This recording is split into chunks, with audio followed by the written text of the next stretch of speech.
In 1932, Pennsylvania officials discovered 47 children locked in a basement, all with the same father's DNA. The Allegheny Valley Mental Institution sat like a wounded cathedral on the outskirts of Pittsburgh, its Gothic spires clawing at perpetually gray Pennsylvania skis. But beneath its limestone facade, behind doors marked "Restricted Medical Ward," Dr. Howard Cartwright wasn't treating mental illness. He was creating bloodlines. The air in those basement corridors carried a smell residents would never forget, antiseptic mixed with rotting wood and something else, something like fear made physical. Children's voices echoed through ventilation shafts, but visitors were told they were hearing therapeutic exercises. The truth was far darker. Dr. Cartwright wasn't a doctor at all. He was a wealthy industrialist who bought medical credentials and built the institution specifically to execute his eugenic vision. The Cartwright family had made their fortune in Pennsylvania steel during the Industrial Revolution, but Howard Cartwright believed wealth meant nothing without genetic purity. Influenced by the rising eugenics movement sweeping America in the 1920s, he became obsessed with creating what he called superior American stock. His solution: a breeding farm disguised as a mental health facility. Women arrived at Allegheny Valley through various channels, some committed by families for hysteria or moral deficiency. Others were unwed mothers society had discarded. State officials, paid handsomely, ensured paperwork disappeared. These women became subjects in Cartwright's experiment, forcibly impregnated through what records euphemistically called therapeutic interventions. DNA evidence from 2015 proved that between 1932 and 1952, Howard Cartwright personally fathered at least 47 documented children, possibly more than 80. The children born in those basement rooms were labeled state experiments in official documents. They received numbers instead of names. Experiment 1 through Experiment 47. Most never saw sunlight until they were transferred to other institutions at age 5. Some never left at all. How did Pennsylvania officials keep this secret for 83 years? The Cartwright family wasn't acting alone. A network of judges, doctors, and state legislators received monthly payments to ensure the program's secrecy, creating Pennsylvania's darkest conspiracy. When night fell over the institution, witnesses reported hearing the rhythmic clanging of metal beds against stone walls, sounds that seemed to synchronize with the building's steam heating system, a grotesque mechanical heartbeat. Nurses who questioned the program were relocated. One who threatened to report to federal authorities disappeared entirely. Her employment records were erased as if she'd never existed. This wasn't just about eugenics ideology. It was about control, power, and one man's delusion that he could engineer humanity itself. The Cartwright experiment echoes today in modern IVF scandals where doctors secretly use their own sperm, and in DNA databases that continue revealing hidden family atrocities. Our genetics can't hide the truth forever. 47 children, one father, zero consent. The program officially closed in 1952 after Howard Cartwright's death, but state records remained sealed until 2014. When descendants finally accessed those files, they uncovered something even more disturbing than the breeding program itself. But one secret was still waiting in those sealed basement rooms, a secret about what happened to Experiment 48. Howard Cartwright spent $2.3 million in 1920s money building an asylum, but the blueprints showed something else: breeding chambers. Before the Allegheny Valley Mental Institution ever admitted its first patient, Howard Cartwright was already mapping out his vision in leather-bound journals. These weren't medical notes. They were breeding records, pedigree charts like those used for livestock, with careful annotations about eye color, bone structure, and what he termed genetic desirability scores. The rain hammered against the windows of the Cartwright mansion in Sewickley Heights as Howard worked by candlelight, even though electricity hummed through every wall. He preferred the atmosphere, his daughter later recalled.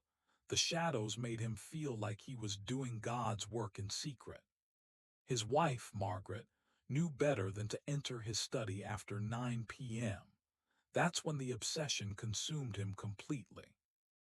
Cartwright's journals revealed he'd been experimenting with selective breeding on his own estate staff since 1919, 3 years before building the institution. He'd started small, offering bonuses to housekeepers and groundskeepers who agreed to medical examinations, arranging marriages between employees with what he considered ideal traits. When a maid gave birth to twins with blue eyes and blonde hair, Cartwright documented it like a laboratory success. He paid the family $5,000 to move to Chicago and kept the children. What made a successful steel magnate believe he could redesign humanity itself? The answer lay in his library. Floor-to-ceiling shelves held every eugenics text published in America and Europe. Charles Davenport's Heredity in Relation to Eugenics, Madison Grant's The Passing of the Great Race, and German publications that would later inspire Nazi ideology. Cartwright had corresponded with eugenics researchers at Cold Spring Harbor Laboratory and attended conferences where America's elite discussed racial betterment over brandy and cigars. Cartwright's own childhood medical records reveal he was born with a congenital heart defect and clubfoot, conditions eugenicists labeled inferior genetics worthy of elimination. The irony was savage. The man obsessed with genetic perfection was himself what eugenics ideology would classify as unfit to reproduce. Perhaps that's what drove him, not belief in the science but rage against it. If he could prove his bloodline was superior despite his defects, he could rewrite the entire theory. He could make himself the blueprint. By 1928, Cartwright had assembled his team. Dr. Emil Voss, a German physician whose medical license had been revoked in Hamburg for unethical experimentation. Nurse Catherine Brennan, a former Army nurse who developed a reputation for absolute discretion. And Judge Thomas Whitmore, whose courtroom could commit anyone to state care with a single signature. The blueprints for Allegheny Valley showed a standard asylum layout on official documents, but a second set, discovered in 2015 behind a false wall in the Cartwright estate, revealed the truth. The basement wasn't designed for storage. It was a dormitory with 48 beds, each with leather restraints embedded in the frame. The medical examination rooms had locks on the outside, not inside, and the nursery had soundproofed walls. Construction workers who built the basement were paid triple wages, and every single one died within 5 years of the institution's completion, most from mysterious, industrial accidents. The smell of fresh concrete still lingered when the first women arrived in January 1932.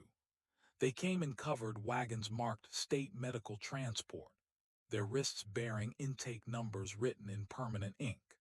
The youngest was 16. The oldest was 42.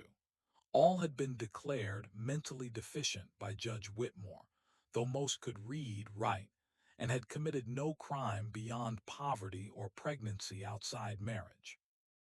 Howard Cartwright watched from his office window as they filed through the iron gates, his reflection ghostly in the glass. In his journal that night he wrote, "Day 1 of the Great Experiment. Today, we begin perfecting the American bloodline. History will call me a visionary." History would call him something else entirely. This obsession with genetic control mirrors modern tech billionaires funding longevity research and designer baby technologies. The same God complex, just with better PR. The desire to play creator doesn't disappear. It just evolves with the century. He built an asylum. Blueprints revealed breeding chambers. The institution opened on January 15, 1932. Within 6 months, 5 women were pregnant. None of them had seen a man except Dr. Cartwright and his staff, but the paperwork listed the fathers as unknown or prior relations. But Cartwright's journals held one more secret, a name he'd circled in red ink. Experiment 48, marked Special Protocol. Women entered Allegheny Valley with names. They left the intake room as numbers tattooed on their wrists. The intake room smelled of carbolic acid and something metallic, blood, though it was always scrubbed clean by morning. A single bulb dangled from the ceiling, casting shadows that made the white tile walls look like they were breathing. Women sat on wooden benches, shivering despite wool blankets, waiting for their names to be called. Except they wouldn't hear their names again. Not for years. Some never. Nurse Catherine Brennan moved through the room with mechanical efficiency, her shoes clicking against the floor in a rhythm that became synonymous with terror. She carried a leather portfolio containing intake forms, a fountain pen, and a small wooden box. Women who survived the Allegheny Valley process later said they could still hear that clicking sound in their nightmares, sharper than gunfire, more final than a judge's gavel. The intake forms had 2 sections, one for state records showing mental illness diagnoses, and one for Cartwright's files rating women on a scale of genetic desirability from 1 to 10. Eleanor Marsh arrived on February 3, 1932, committed by her father for hysteria and moral degeneracy, which meant she'd been caught reading philosophy books and refusing a marriage proposal. She was 19 years old. Her state form listed delusional thinking and refusal to accept feminine duties. Cartwright's form, discovered decades later, simply read, Subject 3, rating 810, blue eyes, strong bone structure, above average height, ideal for Phase 1 breeding protocol. The wooden box Nurse Brennan carried contained a tattoo needle and India ink. Each woman received a number on her left wrist, small enough to hide under a watch later if they ever left. The process took 30 seconds. The psychological damage lasted lifetimes. How did families not question why their daughters returned with permanent wrist tattoos? Most families never saw their daughters again. Judge Whitmore's commitment papers were indefinite, until such time as mental stability can be medically confirmed. That confirmation required Dr. Cartwright's signature. He never signed a single release form. Women who resisted the intake process were subjected to immediate sedation therapy, injections of experimental drugs that left them unconscious for up to 72 hours. The sedation room was adjacent to intake, separated by a thin curtain. When women heard screaming from behind that curtain, they learned quickly to comply. The drugs Dr. Voss used weren't approved medications. They were compounds he developed in Germany before fleeing to America. One survivor, Ruth Kowalski, later testified that she watched a woman named Sarah resist the tattoo. 2 orderlies dragged her behind the curtain. When Sarah emerged 3 days later, she didn't speak for 6 months. After the tattoo came the medical examination, a full physical conducted by Dr. Voss that involved measurements, photographs, and procedures survivors refused to detail even decades later. The examination room had a camera mounted on the ceiling. Every woman was photographed from 5 angles, front, back, both profiles, and one dental and bone structure analysis, shot with their mouth held open by metal clamps. The photographs were stored in Cartwright's private office, organized in leather albums with handwritten notes. Subject 7. Promising hip structure may require calcium supplementation. Subject 12. Reject for breeding, family history of seizures. Recommend sterilization. At least 12 women were forcibly sterilized during intake because Cartwright deemed their genetics contaminating to the experiment. But they were kept imprisoned anyway to serve as control subjects. These women weren't released despite being declared unsuitable. Instead, they were housed in a separate wing and used for psychological studies. Dr. Voss documented their descent into genuine mental illness caused by captivity and trauma, then cited their conditions as proof that eugenics was necessary to prevent such genetic mental deficiency. The final step of intake was the orientation speech, delivered by Nurse Brennan in a voice devoid of emotion. You are here because the state of Pennsylvania has determined you require medical intervention. You will follow all instructions. You will submit to all examinations. Resistance will result in extended treatment. You are here for your own good and the good of society. The irony of that last line, the good of society, would haunt survivors. They weren't being helped, they were being harvested. This systematic dehumanization mirrors modern reports of ICE detention facilities and psychiatric institutions where intake processes strip identity and autonomy. The methods evolve, but the psychology of institutional control remains terrifyingly consistent. Resist the needle, wake up 3 days later. By March 1932, 42 women had completed intake. Their wrist tattoos ranged from 1 to 42. They were assigned to dormitory beds in the basement, where the smell of fresh concrete still mixed with antiseptic. At night, they could hear Dr. Cartwright's footsteps in the corridor above, slow, deliberate, like a predator circling prey. But one intake file was different. Subject 48's form had a red stamp that simply read, Founders Protocol, no EXCPTIONS. 42 beds lined the basement walls, but only one had a door that locked from the outside with soundproofing. The basement dormitory existed in perpetual twilight. 3 small windows near the ceiling let in filtered daylight that never quite reached the floor, creating a permanent dusk that made time meaningless.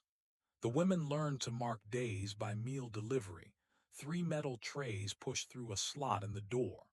No clocks, no calendars, just the rhythmic drip of condensation from the pipes overhead, a metronome counting their captivity. Each bed was identical, iron frame bolted to the concrete floor, thin mattress with a single wool blanket, and leather restraints tucked beneath the frame for safety during episodes. The beds were spaced exactly 6 feet apart, close enough that women could whisper to each other at night, far enough that they couldn't touch. Isolation within proximity. It was psychological architecture designed to break solidarity before it could form. The dormitory's ventilation system was deliberately designed to amplify sounds from the examination wing. Cartwright wanted the women to hear what was coming. At night, the sounds traveled through the ductwork like ghosts. Footsteps, muffled crying, the metallic scrape of examination table stirrups being adjusted, and sometimes screaming that would stop abruptly as if someone had thrown a switch. The women would lie rigid in their beds, counting the sounds, trying to predict whose number would be called next. Subject 7, whose real name was Dorothy Brennan, no relation to the nurse, kept a mental diary by scratching marks into the underside of her bed frame with a loose screw. Years later, when the dormitory was finally excavated, investigators found her makeshift calendar, 1,247 marks. She'd been in the basement for 3 years and 5 months. Her final entry was just 2 words scratched deeper than the rest. My turn. Why didn't the women try to escape when they outnumbered the staff?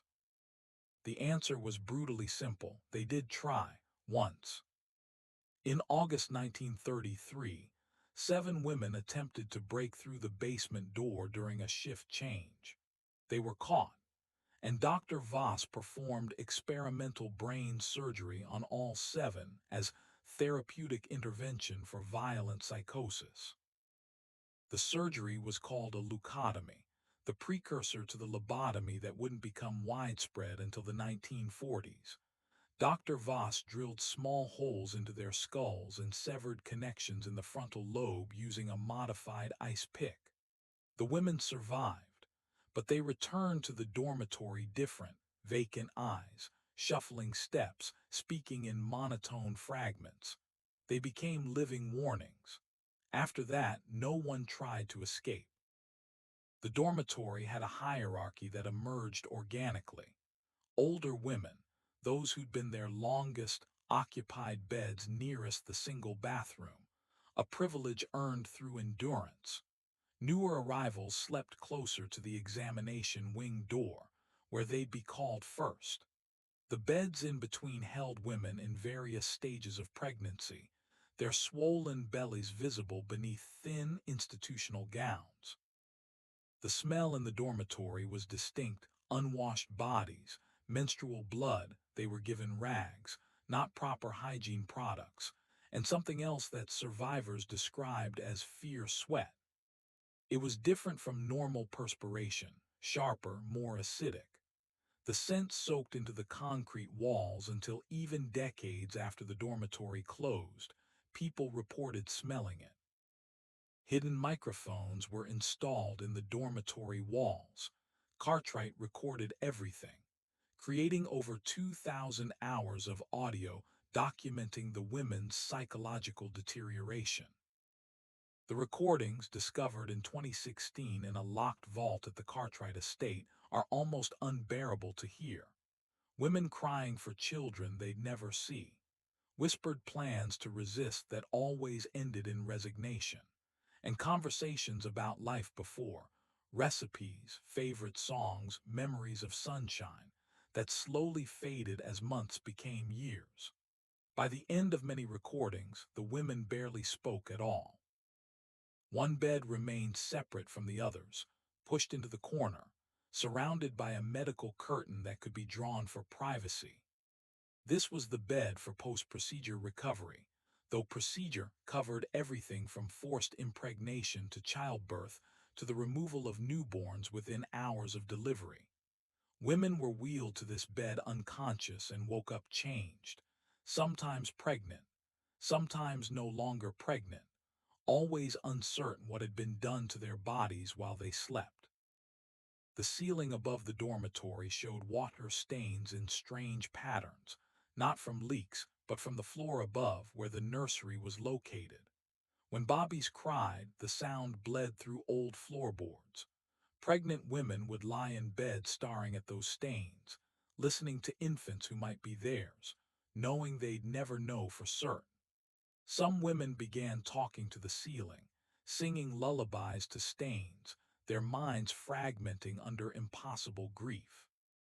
This forced separation of mothers and children echoes modern family separation policies at borders and the forced adoptions from indigenous communities that continued into the 1980s. The trauma doesn't disappear just because the practice stops. 42 beds, no windows, no escape. At night, Subject 3, Alina Marsh, would whisper to the woman in the next bed, "Do you think anyone's looking for us?" The answer was always silence, because they both knew the truth. But one bed remained empty throughout the entire experiment. Bed 48, positioned directly beneath the ventilation duct, waiting for someone specific. The examination wing had no medical equipment, just leather straps, cameras, and a drain in the center of the floor. The corridor leading to the examination wing stretched exactly 47 feet.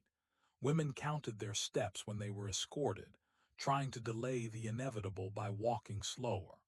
The walls were painted institutional green, a color chosen because psychiatric studies claimed it had calming properties. But the women associated it with violation. Decades later, survivors couldn't look at green paint without experiencing panic attacks. 3 rooms comprised the examination wing: Room A, medical evaluation; Room B, procedure room; and Room C, which had no official name on any blueprint. Staff called it the collection room. That's all anyone would say about it. The door was always closed. Women who entered Room C never discussed what happened inside, even with each other. Some traumas are too complete for words. The examination tables weren't standard medical equipment. They were custom-built with adjustable restraints at 17 different points, including neck clamps and devices that forced legs into specific positions. Dr. Emil Voss had designed the tables himself during his time in Hamburg. Based on veterinary breeding equipment he'd studied at German agricultural institutes, the tables could tilt at multiple angles, lock subjects into complete immobility, and most disturbingly, had built-in scales that weighed the subject during procedures. Every measurement was recorded in leather-bound logs: weight, temperature, blood pressure, and notations like subject compliance, minimal or sedation required, full dose. The smell in the examination wing was different from the dormitory. Here, it was pure chemical, ether, chloroform, and something acidic that survivors identified decades later as formaldehyde. Dr. Voss preserved tissue samples from every procedure, storing them in glass jars that lined the shelves of a locked cabinet. By 1945, he'd collected over 300 specimens, each labeled with a subject number and date. How did Dr. Voss justify these procedures as medical treatment? His journals, written in a mix of German and English, reveal a mind completely divorced from ethical reality. He viewed the women not as humans, but as genetic vessels whose suffering was irrelevant compared to the scientific value of the experiment. One entry from March 1934 reads, "Subject 19 exhibited excessive emotional response during implantation procedure. Note: future subjects require deeper sedation. Emotional reactions contaminate data." The examination wing had a two-way mirror connecting to Cartwright's observation room. He watched every procedure while documenting genetic transfer success rates in real time. Cartwright's observation room was discovered during the 2015 investigation, still furnished exactly as he'd left it. A leather chair positioned directly in front of the mirror, a mahogany desk with locked drawers, and walls lined with charts tracking pregnancy rates, birth outcomes, and infant genetic quality scores. Empty whiskey bottles filled a corner, evidence that even Cartwright needed anesthesia to witness what he'd created. The cameras in the examination rooms weren't for medical documentation. They were mounted to capture specific angles, and the resulting photographs were stored in albums separate from the clinical files. When police finally obtained these images in 2016, they were ruled too disturbing to release publicly. One investigator who reviewed them required psychological counseling afterward and transferred to a different division. Women were escorted to the examination wing in groups of 3, taken from the dormitory after the evening meal when sedatives could be mixed into their food. They'd be led down that green corridor, their institutional gowns rustling against their legs, their bare feet silent on the cold linoleum. The sound that dominated the corridor was breathing, sharp, panicked breaths from the women, and the calm, measured breathing of Nurse Brennan, who walked behind them like a shepherd herding livestock. Nurse Brennan kept a separate diary documenting her own psychological breakdown. By 1938, she was drinking a bottle of gin daily but couldn't quit because Cartwright threatened to make her a subject if she left. Her diary, found in a safety deposit box after her death in 1967, reveals the complete corruption of medical ethics. Early entries show reluctance. I tell myself this is science. I tell myself they're being helped. But their eyes, God forgive me, their eyes. By 1940, the entries are clinical and detached. Subject 31 required additional restraint. Subject 33 procedure completed successfully. Subject 35 noncompliant. Recommend permanent sedation. The drain in the center of each examination room floor was industrial grade, 6 inches in diameter, designed for large volume liquid disposal. It connected to a separate sewage system that bypassed municipal treatment. Whatever went down those drains went directly into a sealed underground tank that was emptied monthly by a private contractor paid in cash. No records, no questions. Between procedures, Room A was scrubbed with lye solution so strong it left chemical burns on orderlies' hands. But the smell never fully disappeared. Women could detect it from the dormitory when the ventilation system kicked on. That sharp, wrong smell that meant someone's number had been called. The examination wing operated on a schedule: Mondays, Wednesdays, and Fridays for treatment protocols, Tuesdays and Thursdays for monitoring sessions. Weekends were reserved for special procedures that required Dr. Voss and Cartwright to be present simultaneously. Survivors learned to dread Friday afternoons, knowing the weekend was coming. This medicalized sexual violence mirrors modern accounts from gymnastics facilities, Hollywood casting couches, and military interrogation sites where institutional authority becomes license for systematic abuse. The setting changes, but the mechanisms of power and violation remain horrifyingly consistent. No medical equipment, just restraints and cameras. Subject 12, whose name was Margaret Flynn, scratched a message into the examination table leather before she was permanently sedated in 1936. It was discovered during demolition in 2018. We were real. Remember, we were real. But one examination room had a detail no one understood until 2019. Room C had a second door that led to a private staircase, ascending directly to Cartwright's personal quarters. Cartwright's breeding logs documented 127 genetic transfer events, but only 47 resulted in births that survived. The breeding protocol followed a schedule as rigid as factory production. Every 28 days, Dr. Voss examined each woman to determine ovulation cycles using temperature charts and physical examinations that survivors described as worse than the procedures themselves. Women were categorized by fertility status: red optimal breeding window, yellow monitoring phase, or green pregnant or recovery. The system was color-coded like traffic lights, reducing human reproduction to industrial efficiency. Cartwright's protocol manual, a leather-bound document discovered in his estate safe, read like livestock breeding instructions. Chapter 3, titled Optimal Genetic Transfer Methodology, contains schedules, dosage recommendations for sedatives, and success rate projections. The language was clinical to the point of inhumanity. Vessel 3 demonstrated superior implantation rates.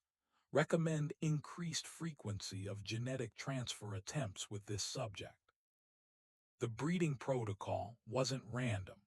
Cartwright had a specific genetic goal of creating children with IQs above 140, blue eyes, and resistance to tuberculosis, which had killed his mother. His obsession with tuberculosis resistance led to horrific experiments.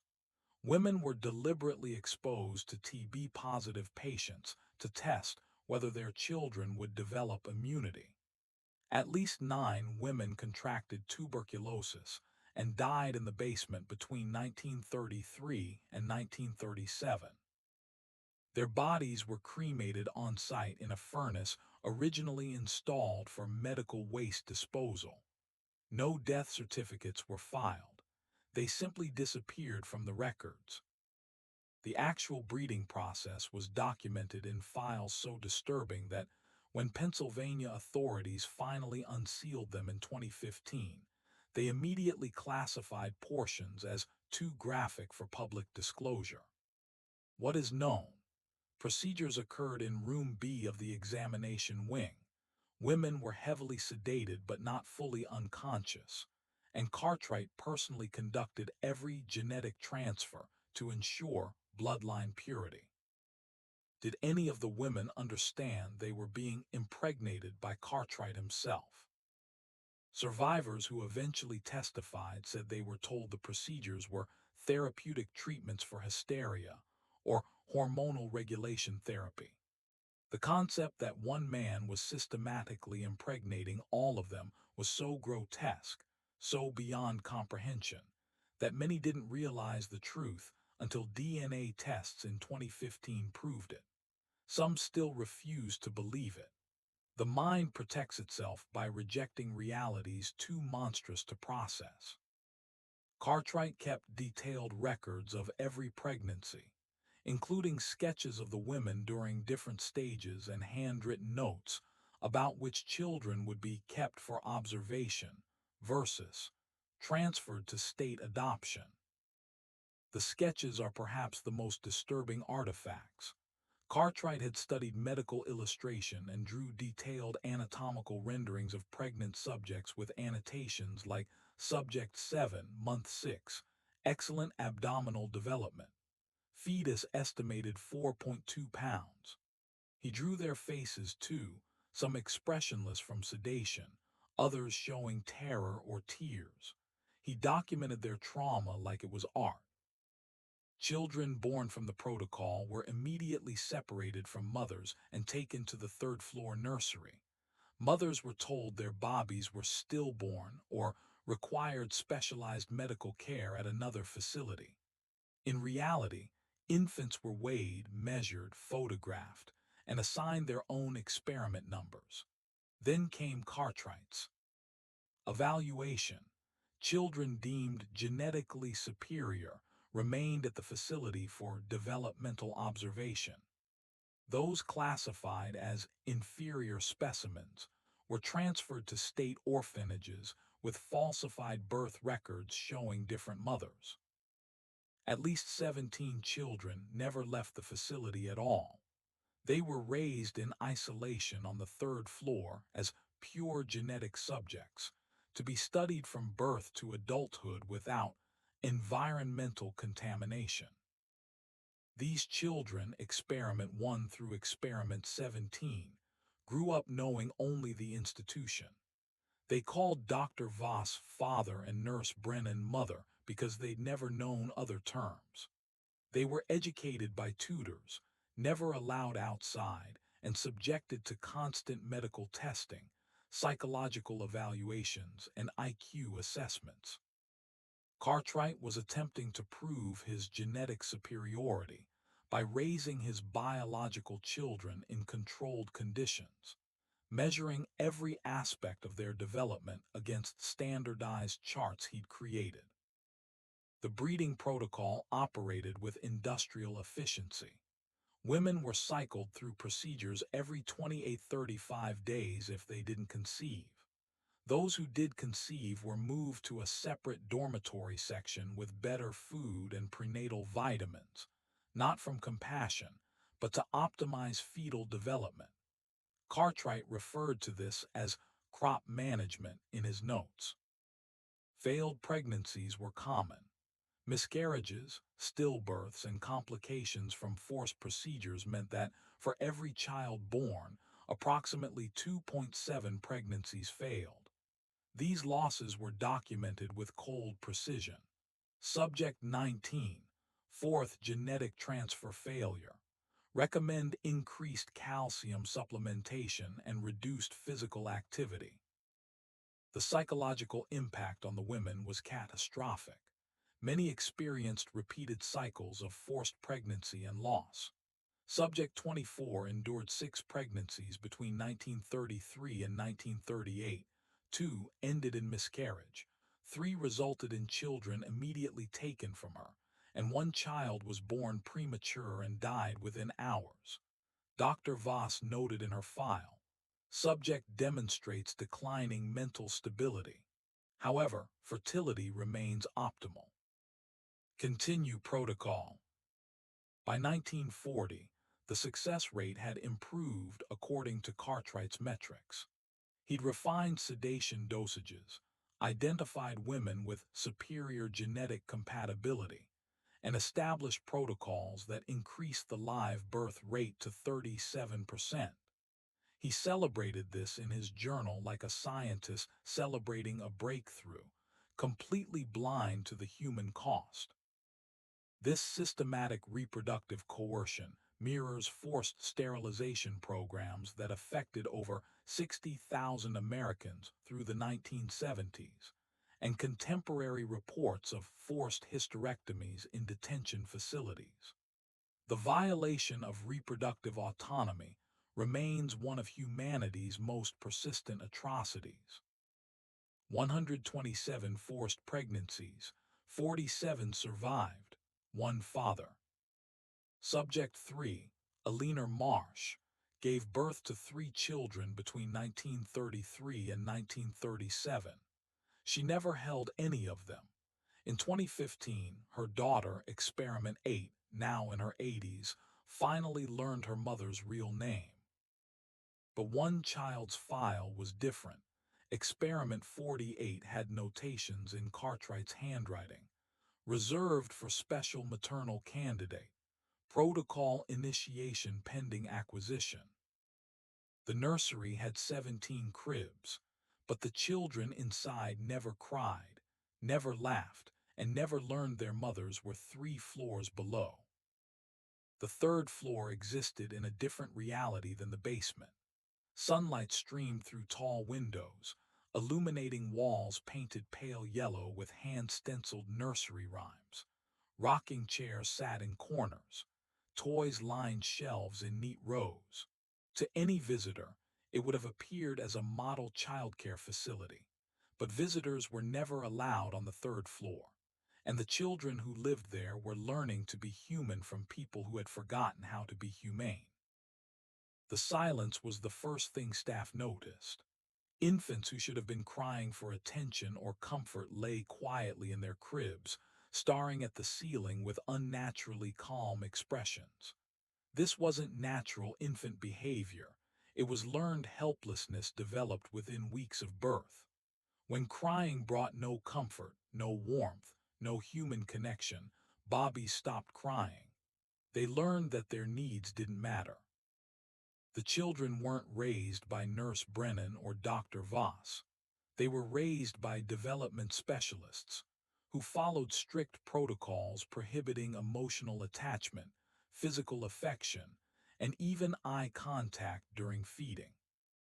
The protocols were based on Cartwright's interpretation of behavioral psychology experiments from the 1920s. He believed emotional attachment contaminated genetic expression and would make it impossible to measure pure inherited traits. So the children were fed on rigid schedules, changed when necessary, and otherwise left in cribs to develop without environmental interference. The specialists wore identical white uniforms and were instructed to maintain clinical detachment at all times. The feeding schedule was particularly disturbing. Bottles were propped on rolled towels rather than held, ensuring no physical contact occurred during feeding. Infants learn to feed themselves by 4 months out of necessity. When they reached for human touch, hands were withdrawn.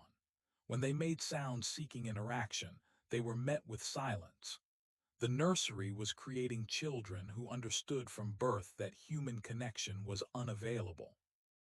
How did children raised without affection or attachment develop psychologically? The developmental records paint a horrifying picture. By age 2, most children exhibited symptoms consistent with severe attachment disorder, emotional flatness, delayed language development, repetitive self-soothing behaviors like rocking or head banging, and an inability to seek comfort when distressed. Cartwright documented these outcomes as successful elimination of emotional dependency. He interpreted psychological damage as scientific success. One staff member, Margaret Chen, secretly defied protocols and held the children at night. She was discovered in 1938 and committed to the basement as Subject 44. Margaret's crime was compassion. A night nurse who couldn't bear watching infants lie awake in distress, she began staying after her shift to rock them, sing to them, provide the human warmth they were systematically denied. For 3 months, she gave a handful of children what every infant needs. Then Nurse Brennan noticed the children were developing differently, making eye contact, reaching for touch, responding to voices with interest rather than blank stares. When confronted, Margaret admitted everything. She expected to be fired. Instead, Judge Whitmore signed commitment papers declaring her mentally unstable with delusional maternal fixations. Within a week, she was in the basement dormitory. She gave birth to Experiment 44 in August 1939. Her child was raised in the same nursery where she'd once worked, following the same protocols she defied. The nursery had an observation room similar to the examination wing, a one-way mirror where Cartwright conducted regular developmental assessments. Children were brought in individually, placed in a sterile room with various toys and stimuli, and observed for reactions. Everything was documented. How long before they engaged with toys, whether they sought adult attention, their problem-solving approaches, their comfort-seeking behaviors, or lack thereof. By age 5, children were separated by genetic quality score. Those rated highest were moved to a separate wing for intensive education, while lower-rated children were transferred to state institutions, and their records were destroyed. The separation day was called Classification Day in the facility records. Children were lined up, examined by Cartwright and Dr. Voss, and assigned scores based on physical measurements, IQ assessments, given to children barely old enough to understand language, and subjective evaluations of genetic potential. Children rated 7 or higher stayed. Those rated 6 or below were taken away in state vehicles, crying for the only environment they'd ever known, heading to orphanages where their origins were completely fabricated. The children who remained, usually 7 to 9 per cohort, were moved to the education wing. Here, the protocols shifted from emotional deprivation to intellectual pressure. They were taught reading, mathematics, science, and history by tutors hired from outside who believed they were educating orphans in state care. The children learned quickly because academic success was the only form of approval available to them. But the education came with a price. Children were tested constantly, compared against each other, and ranked monthly. Those who fell in rankings received reduced meal portions and privileges. Cartwright was attempting to prove that genetic superiority could be measured through academic competition. He documented every test score, every ranking change, every sign of intellectual dominance or weakness. The children had names. Experiment 1 was called Alpha, Experiment 2 was Beta, and so on through the Greek alphabet, but they rarely used names with each other. They'd learned that attachment was dangerous. Margaret Chen's brief intervention had shown some of them what human warmth felt like, which made its absence even more painful. Most chose emotional shutdown as a survival mechanism. By 1945, the oldest children were teenagers. They'd spent their entire lives in the facility, knowing nothing of the world outside except what they read in controlled textbooks. They didn't know about their mothers in the basement. They didn't know they were products of systematic rape. They didn't know the man they called the founder was their biological father. They knew only the cold walls of their prison, which they'd been taught to call home.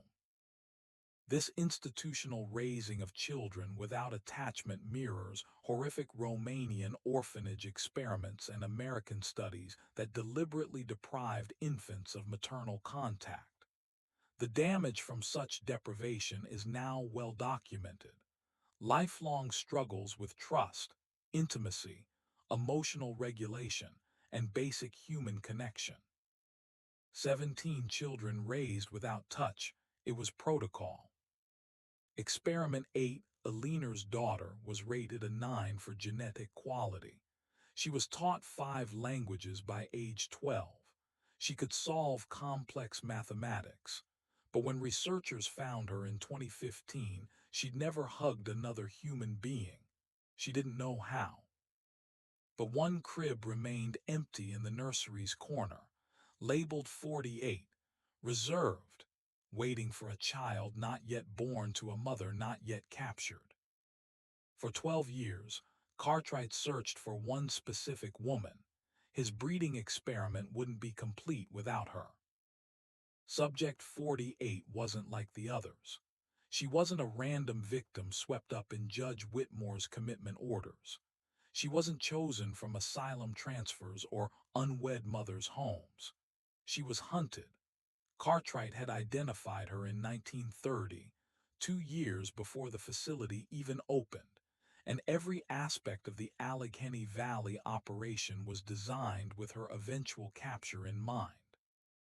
The empty bed in the basement, the reserved crib in the nursery, the special notations in breeding protocols, all waiting for one woman. Her name was Catherine Rose Hartley, and in 1930, she was a 23-year-old doctoral student in biology at the University of Pittsburgh. She'd published a paper critiquing eugenics theory, specifically targeting the methodology of forced sterilization programs. The paper caught Cartwright's attention, but not for the reasons she'd hoped. He didn't see a threat to his ideology.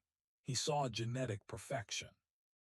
Cartwright became obsessed with Catherine because she possessed the exact genetic markers he'd been trying to breed: genius-level IQ, perfect health, and blue eyes. Plus, she publicly opposed his ideology, making her corruption into his experiment the ultimate validation. His journals from 1931-932 document an escalating obsession. He hired private investigators to document her movements, collected samples of her handwriting, and somehow obtained her medical records from the university health clinic. He discovered she had no living family, parents dead in a car accident, no siblings, no close relatives, perfect isolation, perfect vulnerability.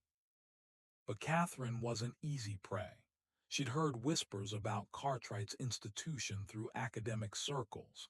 When Allegheny Valley opened in 1932, she published an editorial in the Pittsburgh Post-Gazette warning about eugenic experimentation disguised as mental health treatment. She named Cartwright directly. She called for state investigations. She made herself a threat.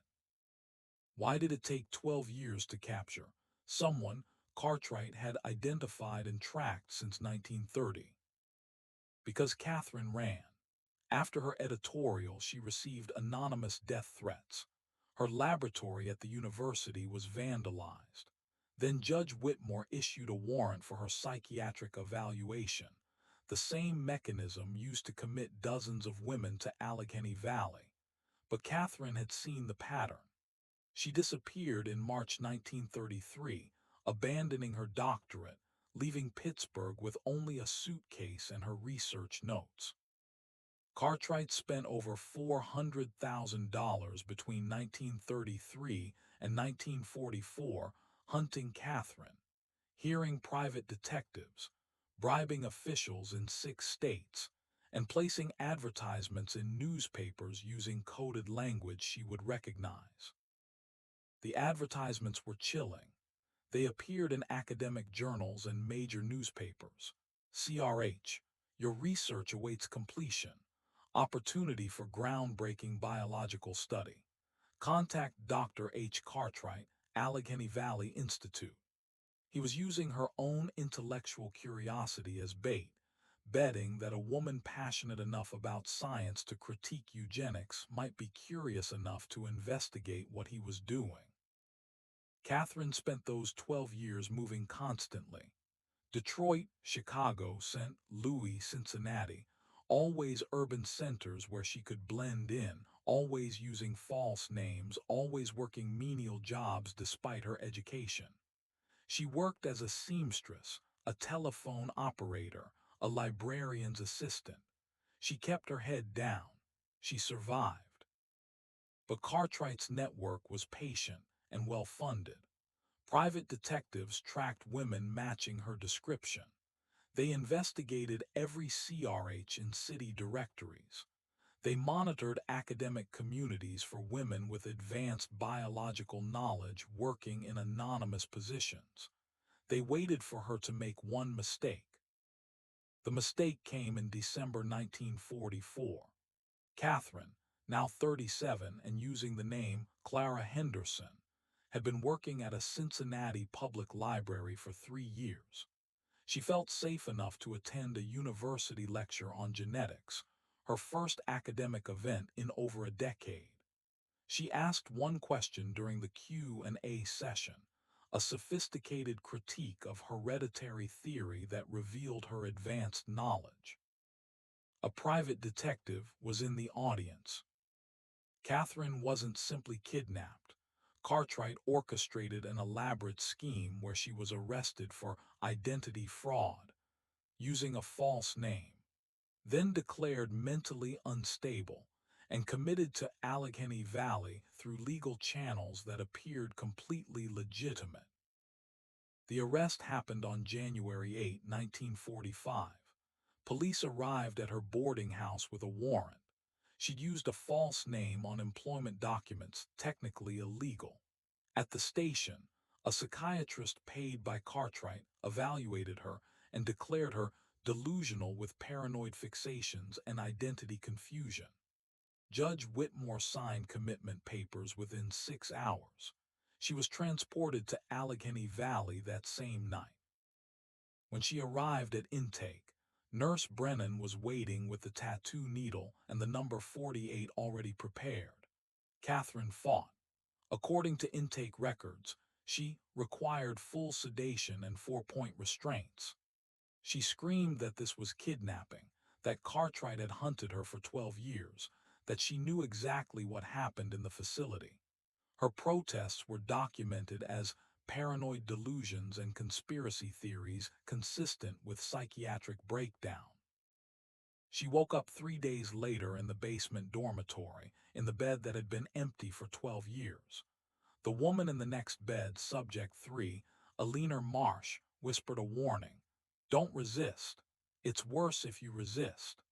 But Catherine, even drugged and restrained, had researched institutional abuse. She knew that resistance was the only thing that separated captivity from complicity. Cartwright visited her on the 4th day. He stood outside her bed's restraint curtain and spoke to her like a colleague. Miss Hartley, Catherine, you were right about eugenics being imperfect. That's why I needed you. You understand genetics better than anyone. Together, we can create something truly superior. You'll be the mother of the next evolution of humanity. Catherine spat at the curtain. "I'll be the mother of nothing for you, you monster." His response was recorded in his journal that night. Subject 48 demonstrates expected resistance. Anticipated. Will require extended conditioning protocol, but her genetic value justifies the additional time investment. This will be my masterwork. The conditioning protocol meant isolation, sensory deprivation, and psychological torture designed to break her will. She was kept in a separate cell, away from other women who might offer solidarity. She was fed minimal rations. She was subjected to daily therapy sessions, where Dr. Voss used techniques that wouldn't be formally named as psychological torture until decades later. But Catherine had something the other women hadn't. She knew exactly what Cartwright wanted and why he wanted it. She understood she was the final piece of his eugenic puzzle, the proof that even his intellectual opponents could be broken and used to validate his ideology. And she understood that every day she resisted was a day his perfect experiment remained incomplete. This targeted hunting and legal abuse of power mirrors modern trafficking operations and the abuse of psychiatric commitment for political purposes, documented in Soviet Russia, China, and even contemporary America, where involuntary commitment can be weaponized against vulnerable individuals. He hunted her for 12 years. She knew too much. By February 1945, Catherine had been at Allegheny Valley for 4 weeks. She'd lost 15 pounds. She'd been sedated 17 times, but she hadn't been touched for breeding protocols. Cartwright was waiting for something, complete psychological surrender. But Catherine had been documenting everything in a code scratched into her cell wall, evidence that would remain hidden for 70 years, until the right person knew where to look. Catherine's arrival in 1945 changed everything. Within weeks, the women in the basement were planning the impossible. For 12 years, the basement dormitory had existed in a state of learned helplessness. Women whispered, grieved, and endured, but organized resistance had died with the lobotomies of 1933. Then Subject 48 arrived, and she brought something the facility had never seen: strategic thinking, scientific knowledge, and a refusal to accept that survival required submission. Catherine's first act of resistance was simple but revolutionary. She learned every woman's real name. At night, when the lights went out and the ventilation hummed, she moved from bed to bed, whispering, "What's your name? Your real name, not your number." Eleanor Marsh, Dorothy Brennan, Ruth Kowalski, Margaret Flynn. Names that had been buried under numerical designations for years suddenly resurfaced. Women who'd stopped thinking of themselves as people remembered they'd once been daughters, sisters, individuals with identities beyond their captivity. Catherine had memorized the layout of research facilities during her doctorate. She recognized that Allegheny Valley's design had fatal flaws, including ventilation shafts large enough to crawl through and a boiler room that connected to all floors. Her scientific training became a weapon. She understood structural engineering from her biology research, requiring specialized lab equipment. She knew that institutional buildings from the 1920s-30s often had accessible utility corridors for maintenance. She spent her first 2 weeks mapping the facility from her cell, listening to sounds traveling through pipes, tracking staff movements by footstep patterns, identifying shift changes by the timing of meal deliveries. By week 3, she'd created a mental blueprint of the entire facility. She knew the examination wing locked from the outside but had a ventilation grate that wasn't secured. She knew the nursery on the 3rd floor had a fire escape, mandated by code but never used. She knew the boiler room in the sub-basement had an exterior coal chute that opened to ground level. She knew escape was theoretically possible. Why would women who'd endured years of torture suddenly believe escape was possible? Because Catherine didn't just offer hope, she offered methodology. She explained the plan in whispered lectures, teaching the women basic principles of institutional security, human psychology, and coordinated action. She transformed passive victims into strategic thinkers. More importantly, she gave them something to do besides wait for their numbers to be called. The resistance started small. Women began hoarding supplies, torn fabric from blankets that could be braided into rope, bent spoons that could be sharpened, pills from medical distributions that could be hidden and saved. Catherine taught them to appear compliant during examinations while memorizing room layouts, guard rotations, door mechanisms. Every woman became an intelligence gatherer. The resistance recruited an unlikely ally, Margaret Chen, Subject 44, the former nurse who'd been imprisoned for showing compassion to the children, and who still knew staff schedules and facility access codes. Margaret had been in the basement for 7 years by 1945, her spirit broken by the knowledge that her son was being raised upstairs according to the same protocols she defied. But Catherine's arrival awakened something dormant: rage. Margaret knew things no other prisoner knew: which staff members drank on duty, which doors had malfunctioning locks, where master keys were stored, and most critically, she knew the psychological weaknesses of every person working in the facility. Together, Catherine and Margaret became the nucleus of organized resistance. They divided the women into cells of 3, small enough that if one cell was discovered, the entire network wouldn't collapse. Each cell had specific assignments: intelligence gathering, supply acquisition, or tactical planning.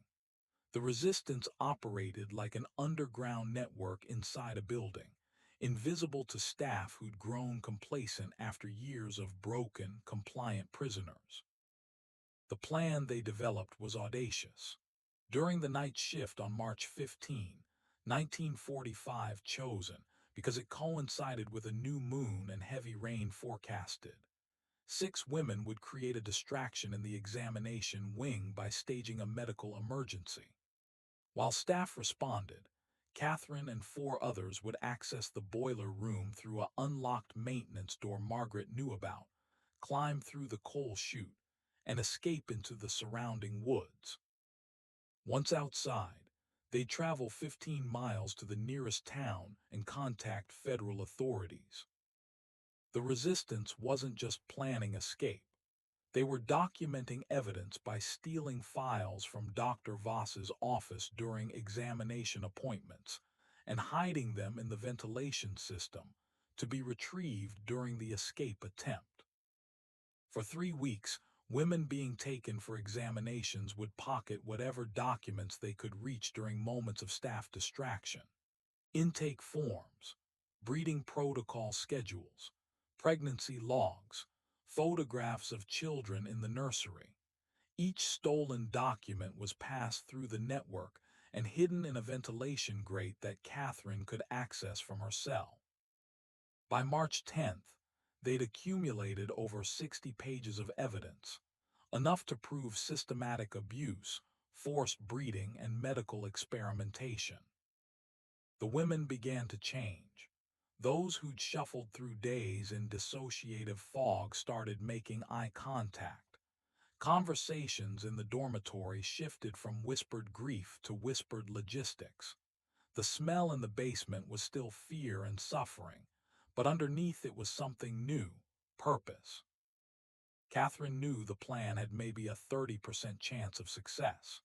The facility was isolated, the women were malnourished and traumatized, and even reaching the woods guaranteed nothing. But 30% was infinitely better than the 0% chance of survival they'd had before. And even if the escape failed, The resistance had accomplished something crucial. It had reminded broken women that they were still human beings capable of choosing resistance over submission. On March 14th, the night before the planned escape, Catherine gathered the women one final time. She spoke in a whisper that carried through the dormitory like a prayer. Tomorrow, some of us will die, some of us will be caught, but some of us will be free.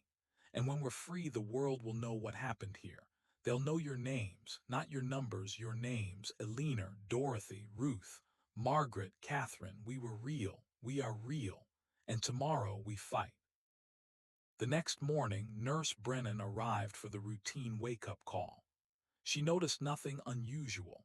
The women were in their beds, silent and compliant as always. She had no idea that beneath those thin blankets, 6 women were wearing layers of stolen clothing, carrying sharpened spoons, and waiting for nightfall. This organized resistance within institutional captivity mirrors documented uprisings in concentration camps, prisoner of war facilities, and modern detention centers.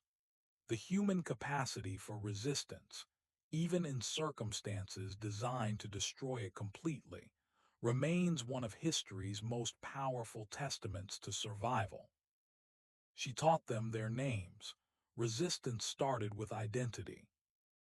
At 11:47 p.m. on March 15, 1945, Subject 23 collapsed in the examination wing, screaming and convulsing. Staff rushed to respond.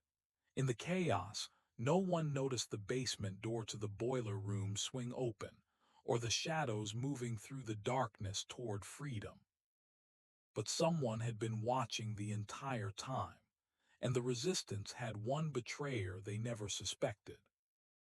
At 11:52 p.m., 5 women reached the coal chute. Then the lights came on and Dr. Voss was waiting. The boiler room had been dark, exactly as planned. The coal chute ladder was accessible, the exterior hatch unlocked. Rain hammered against the metal above, masking the sound of their movements. Catherine climbed first, her hands gripping rungs slick with coal dust and condensation. Behind her, Eleanor, Margaret, Ruth, and Dorothy.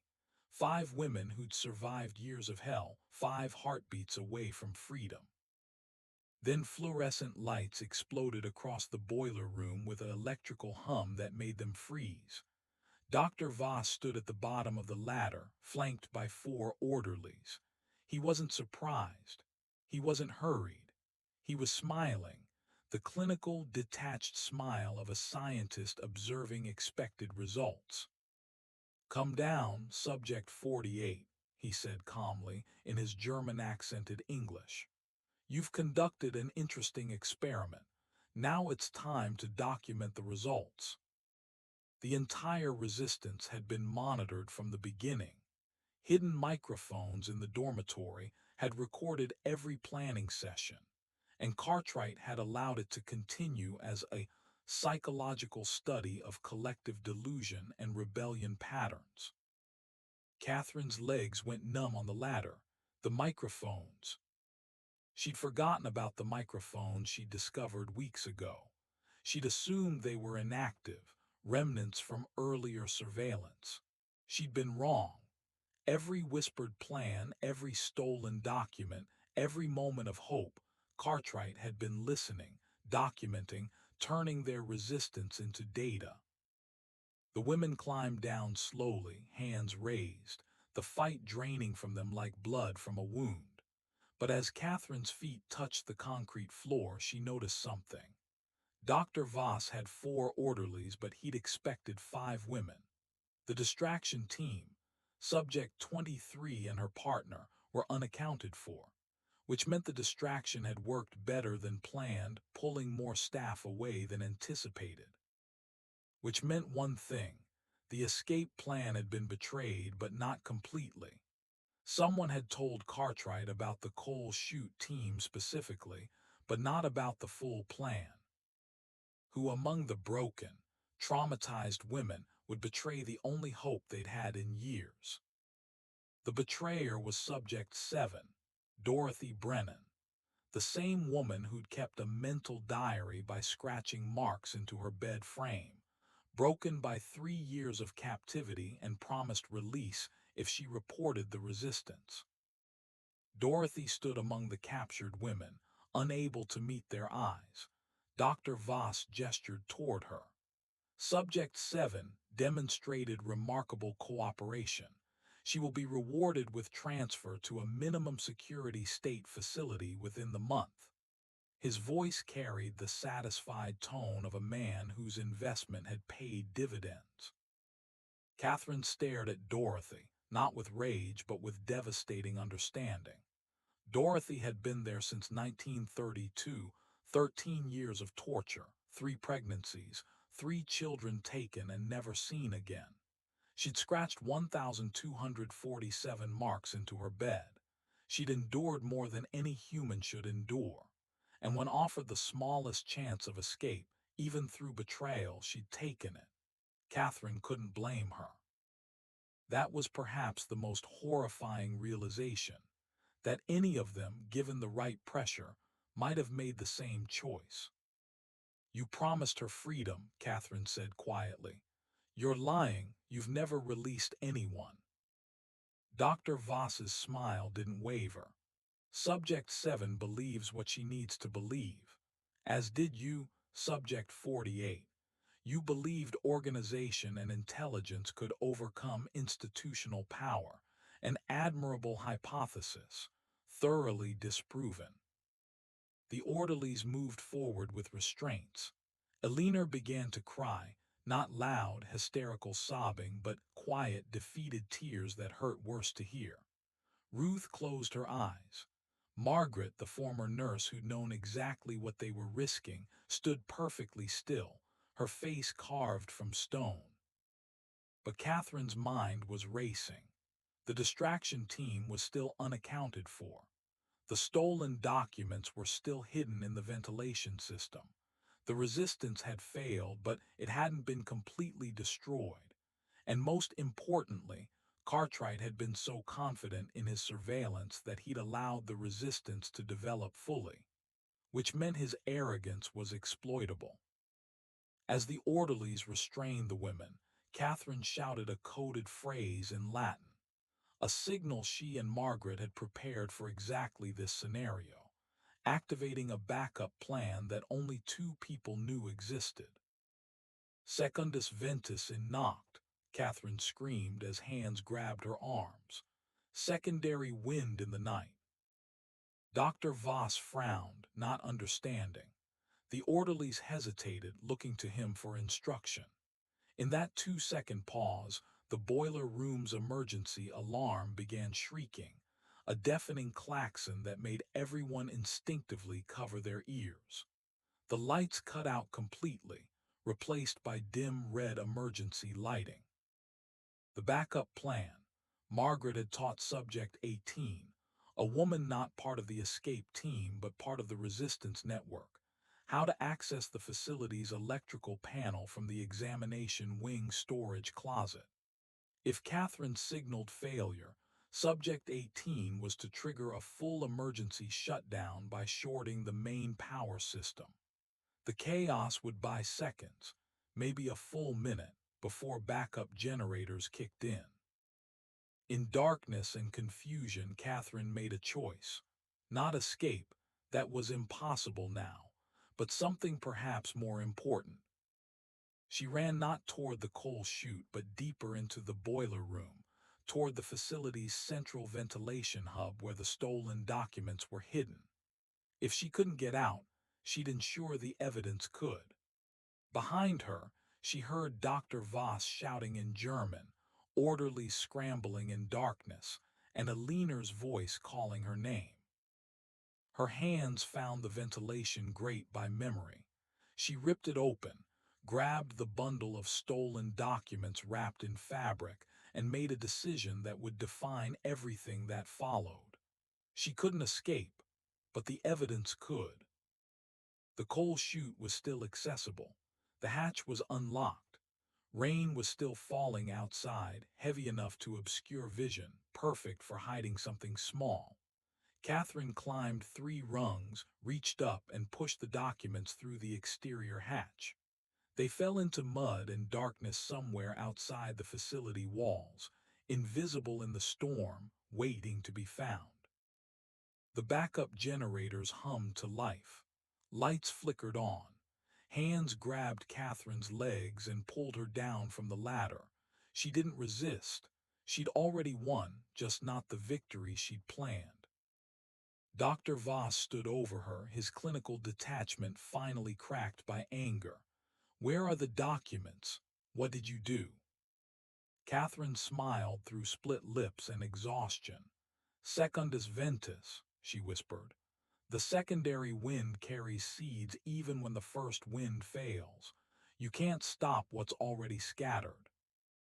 The punishment was immediate and brutal. The 5 captured women were separated into isolation cells. The distraction team was caught and sedated. Subject 18, who triggered the power shutdown, was dragged to the examination wing. And Dorothy, Subject 7, the betrayer, was taken to Cartwright's office, where whatever promise she'd been given dissolved like sugar in acid. But outside, in the mud beside the facility's eastern wall, 63 pages of evidence lay wrapped in fabric, slowly soaking through but still legible. They would remain there, undiscovered, for 70 years. This pattern of resistance, betrayal, and desperate evidence preservation mirrors documented attempts by concentration camp prisoners, political dissidents, and abuse survivors to create records that would outlive their captivity. The human need to ensure someone will know what happened here transcends even the survival instinct. Catherine couldn't escape, but the evidence could. As orderlies dragged Catherine back to the basement, she looked back at the coal chute one final time. The documents were gone into the storm. Somewhere outside those walls, truth was waiting. But Cartwright's punishment for the resistance wouldn't be execution. It would be something far worse, designed to break them so completely that death would seem merciful. Cartwright's punishment for rebellion wasn't torture. It was a windowless room designed to erase the concept of time, identity, and hope itself. The conditioning chamber existed in blueprints as Extended Observation Room 4. But staff who knew of its existence called it something else: the Forgetting Room. Located in the sub-basement, below even the boiler room, it was where Cartwright sent subjects who demonstrated persistent psychological resistance requiring advanced behavioral modification. Catherine was the first woman dragged there after the failed escape. The room was 12 feet by 12 feet, walls painted pure white with a single overhead light that never turned off. No windows, no clock, no variations in sound or temperature. 3 meals appeared through a slot at irregular intervals, sometimes 6 hours apart, sometimes 18, deliberately scrambling any ability to track time. The light's intensity changed randomly, sometimes blinding, sometimes dim, preventing sleep patterns from forming. A single metal bed bolted to the floor, a toilet in the corner with no privacy partition, and speakers embedded in the walls playing a loop of white noise punctuated by random sounds: crying bobbies, footsteps, doors slamming, whispered voices speaking nonsense phrases. The sounds came at unpredictable intervals, making sleep impossible, making coherent thought dissolve into static. The conditioning chamber wasn't Cartwright's invention. It was based on sensory deprivation experiments conducted by Donald O. Hebb at McGill University in the 1940s. But Cartwright had modified the protocol to include psychological torture elements that wouldn't be documented in academic literature for another 30 years. Cartwright had obtained Hebb's early research notes through academic connections before the studies were published. While Hebb was studying sensory deprivation's effects on perception and cognition, Cartwright saw weaponized potential. He added elements specifically designed to fracture identity. Recordings of the subject's own voice played back distorted, mirrors that showed reflections at wrong angles, and worst of all, periodic flooding of the room with ice-cold water that drained through floor grates, leaving the subject soaked and shivering for hours. Catherine lasted 6 days before she began talking to herself. By day 9, she couldn't remember if she'd been in the room for weeks or hours. By day 12, she'd forgotten why she was being punished. The resistance, the escape attempt, even her name began to feel like memories from someone else's life, distant, unreal, disconnected from the eternal white present of the conditioning chamber. How does a human mind defend itself when every tool for maintaining sanity is systematically removed?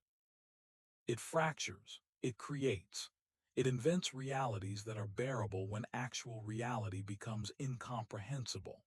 Catherine began seeing patterns in the white walls, faces, landscapes, entire worlds that existed only in her deteriorating perception. She had conversations with people who weren't there. She forgot the difference between sleeping and waking. Time became a liquid concept, pouring through her consciousness without structure or meaning. The conditioning chamber had one additional element Cartwright never documented: a two-way speaker system that allowed him to whisper suggestions during the subject's most vulnerable moments, implanting false memories and rewriting psychological narratives. When Catherine reached the stage where her sense of self had sufficiently deteriorated, Cartwright began the second phase. His voice would emerge from the speakers, calm and paternal. "You are safe here. The resistance was a delusion. Your name is Subject 48. You have always been Subject 48. You want to participate in the protocol. Participation brings purpose. Resistance brings suffering. You choose purpose." The phrase is repeated at random intervals, sometimes once an hour, sometimes every 10 minutes, worming into consciousness when rational defenses had collapsed. Cartwright was attempting something unprecedented, using sensory deprivation combined with suggestion to essentially reprogram human identity and compliance. The other women from the failed escape received similar treatment, each in individual chambers. Eleanor spent 19 days in the forgetting room before being returned to the dormitory. She was different, quieter, more compliant, her eyes unfocused as if she was seeing something slightly behind the visible world. Ruth lasted 11 days. Margaret, with her nursing background and understanding of psychological torture, lasted 23 days before breaking. Dorothy, Subject 7, the betrayer, wasn't sent to the conditioning chamber. She received her reward, transferred to a state facility. But the facility Cartwright chose was a chronic psychiatric hospital where lobotomies were routine treatment. She arrived on March 30, 1945. By April 15, she'd received a transorbital leucotomy that left her functionally disabled for the remaining 42 years of her life. Cartwright's promises were always lies wrapped in precision. Catherine discovered the conditioning chamber's fatal flaw. The irregular meal schedule meant some food deliveries happened close together, and she began hoarding food to create a makeshift calendar by counting the pieces, maintaining a thread of temporal awareness that prevented complete psychological collapse. It was a small act of resistance that saved her sanity. 3 crackers meant morning meal. 2 slices of bread meant evening. A piece of fruit was random but trackable. She hid the food portions under her thin mattress, creating a physical timeline that existed outside the room's psychological warfare.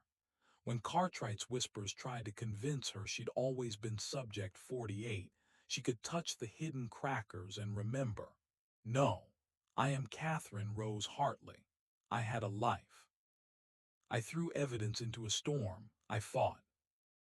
After 27 days, she counted by hoarded food. The door opened.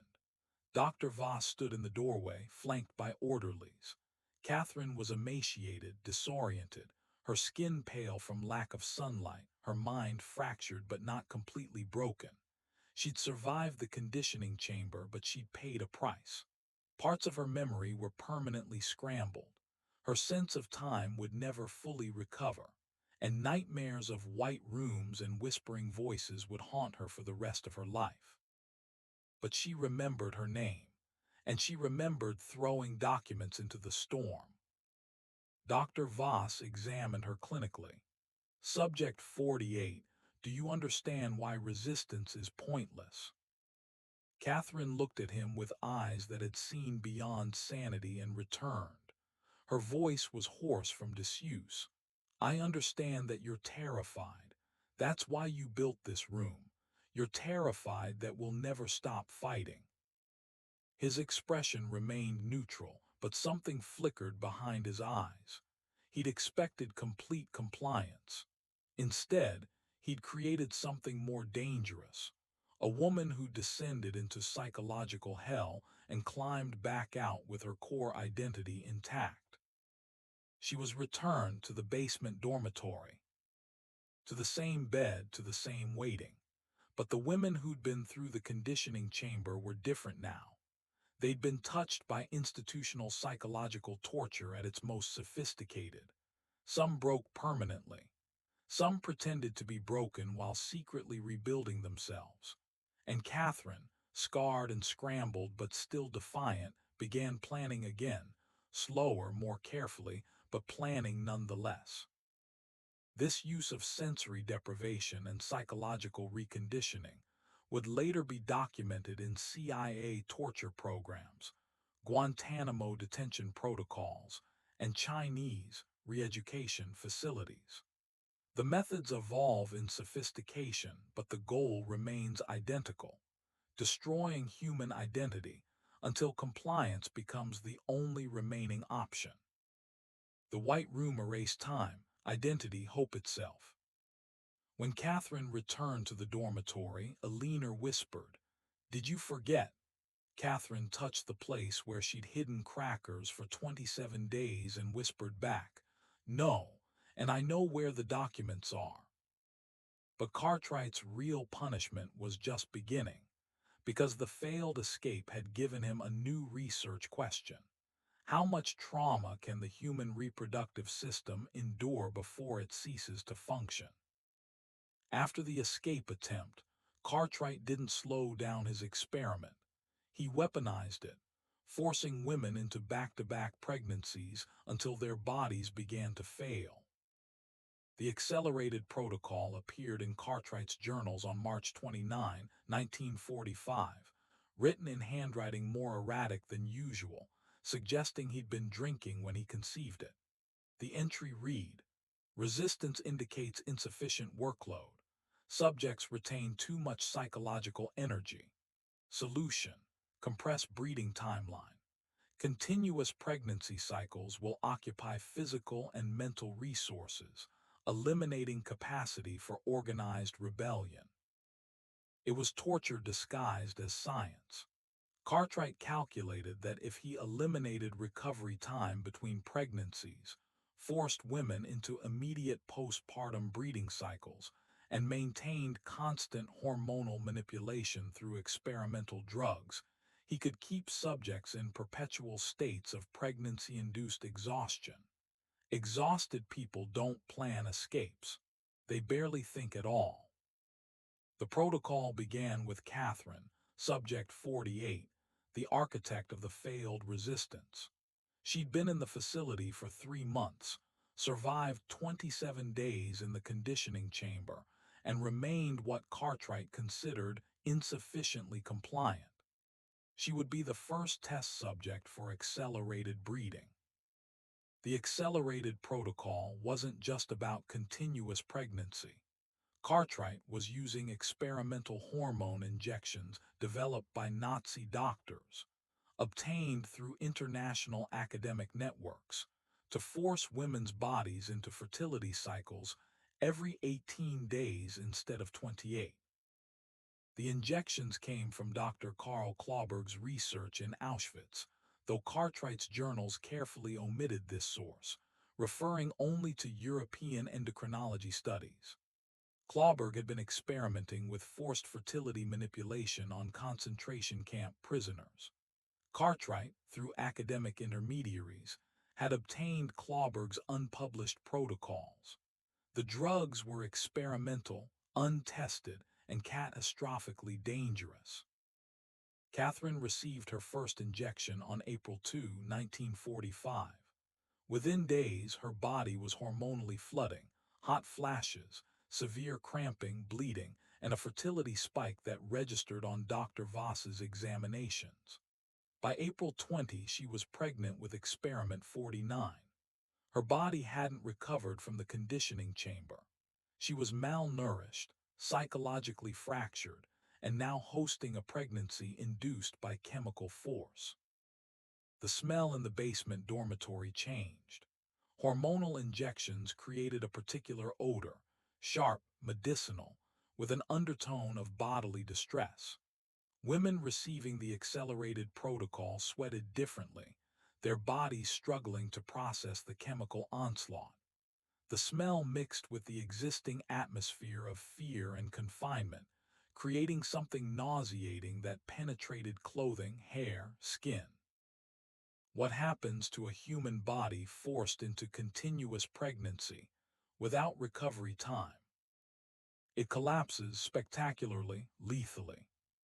Within 6 months of implementing the accelerated protocol, 3 women died from pregnancy complications. But Cartwright documented their deaths as expected attrition rates and simply recruited new subjects to replace them. Subject 19, Margaret Flynn, who'd endured 6 pregnancies between 1933 and 1938, was put on the accelerated protocol in April 1945. Her 7th pregnancy occurred in May. Her body, already damaged from previous forced pregnancies and minimal medical care, couldn't sustain it. She hemorrhaged on June 12, 1945, bleeding out in the basement dormitory while Nurse Brennan watched with clinical detachment, documenting the time of death and symptoms for Cartwright's research records. Margaret's last words, whispered to a leaner in the adjacent bed, "Tell them we were real people. Tell them our names." Her body was cremated within 6 hours. No death certificate, no investigation. The bed was scrubbed with lye solution, and by June 14, a new woman, Subject 51, occupied it. Subject 24 died from eclampsia in August 1945, her brain hemorrhaging during a seizure brought on by pregnancy-induced hypertension that went untreated. Subject 33 died from sepsis after a forced delivery resulted in retained placenta that became infected. Dr. Voss noted in his clinical log, subject mortality rate 7% within first implementation phase. Acceptable parameters for experimental research. Acceptable. That word appeared 43 times in Cartwright's journals from 1945. Acceptable mortality. Acceptable suffering. Acceptable permanent physical damage. Everything was acceptable in pursuit of his genetic vision. Catherine's first pregnancy under the accelerated protocol lasted 31 weeks before she miscarried. The fetus was too damaged by the hormonal drugs to develop properly. She hemorrhaged for 3 days, receiving minimal medical intervention because Cartwright wanted to observe natural recovery processes. She nearly died. When she finally stabilized, she was given a week before the next hormone injection cycle began. By September 1945, she was pregnant again with experiment 52. Her body was skeletal except for her swollen abdomen, a grotesque contrast that photographers documented for Cartwright's records. The photographs, discovered in 2015, show Catherine at 7 months pregnant, weighing approximately 98 pounds, her eyes hollow, her wrists so thin the tattoo reading 48 seemed to float on translucent skin. The children born under the accelerated protocol had severe developmental abnormalities. But Cartwright didn't terminate the experiments. He created a separate, defective specimen wing to study the long-term effects of hormone-damaged fetal development. Experiment 49, 50-52. And others born from accelerated protocol pregnancies showed immediate problems: low birth weight, neurological issues, organ abnormalities, and developmental delays. Rather than admitting the protocol was catastrophically flawed, Cartwright designated an entire wing of the third floor as developmental anomaly research. These children were raised separately from the successful experiments, subjected to different testing protocols, and studied as examples of environmental factors affecting genetic expression. Cartwright was documenting his own failures as scientific successes, reframing catastrophic harm as valuable data. Alina, forced into the accelerated protocol in July 1945, gave birth to her fourth child, Experiment 55, in March 1946. The infant had a heart defect and died at 6 months old. Alina was pregnant again by May. This cycle repeated 4 times between 1945 and 1948. She experienced 2 miscarriages, 1 stillbirth, and 2 children born with severe disabilities. By 1948, Alina's body had completely broken down. She developed uterine prolapse, chronic anemia, and what medical records euphemistically called reproductive system failure. Cartwright's notation in her file: Subject 3, no longer viable for breeding protocols. Recommends sterilization and retention for psychological study of post-reproductive trauma response. She was sterilized without anesthesia in June 1948. She was 35 years old and had been in the facility for 16 years. The accelerated protocol destroyed women at rates that made even Dr. Voss uncomfortable. His private notes, discovered decades later, show increasing unease. The mortality rate exceeds projections. Subjects are deteriorating rapidly. However, Cartwright demands continuous data collection. I fear we are crossing lines that cannot be uncrossed. But Voss never stopped. Discomfort didn't translate to ethical action. He documented his concerns while continuing to administer injections, conduct forced procedures, and record the systematic destruction of human bodies in the name of eugenics research. By December 1945, 9 women were in various stages of accelerated protocol pregnancies. The basement dormitory had become a grotesque maternity ward where pregnancy meant torture rather than life. Women swollen with forced pregnancies lay in beds, listening to their bodies fail, counting days until delivery, knowing their children would be taken, and knowing another injection waited within weeks.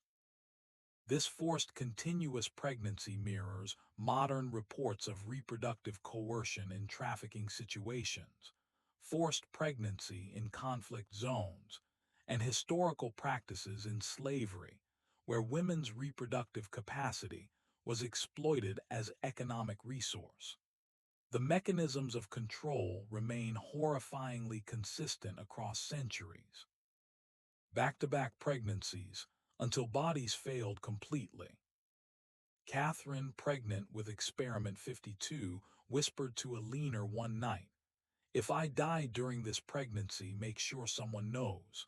The documents are still out there. Someone will find them." But across the Atlantic, Nazi Germany had just surrendered, and some of Cartwright's academic collaborators were facing war crimes tribunals, creating a paper trail that would eventually lead investigators back to Pennsylvania.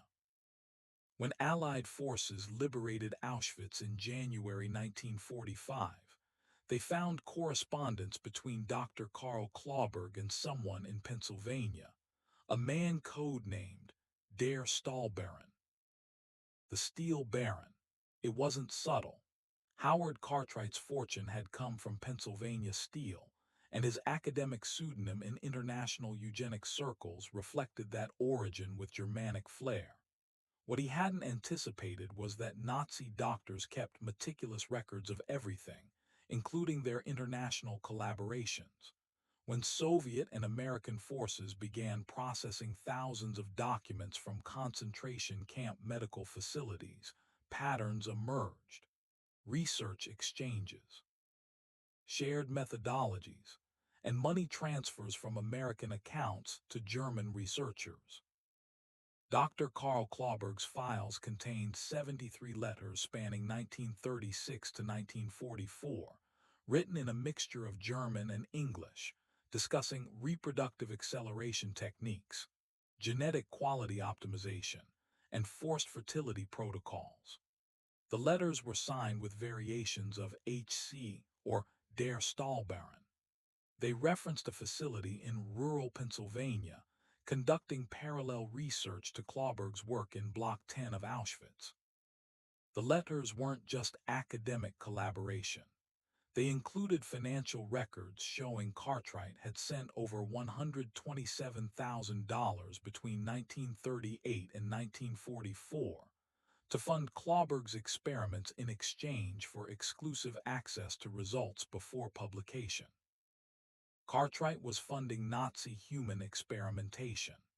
The money was transferred through Swiss banking intermediaries to obscure the origin, but the paper trail existed.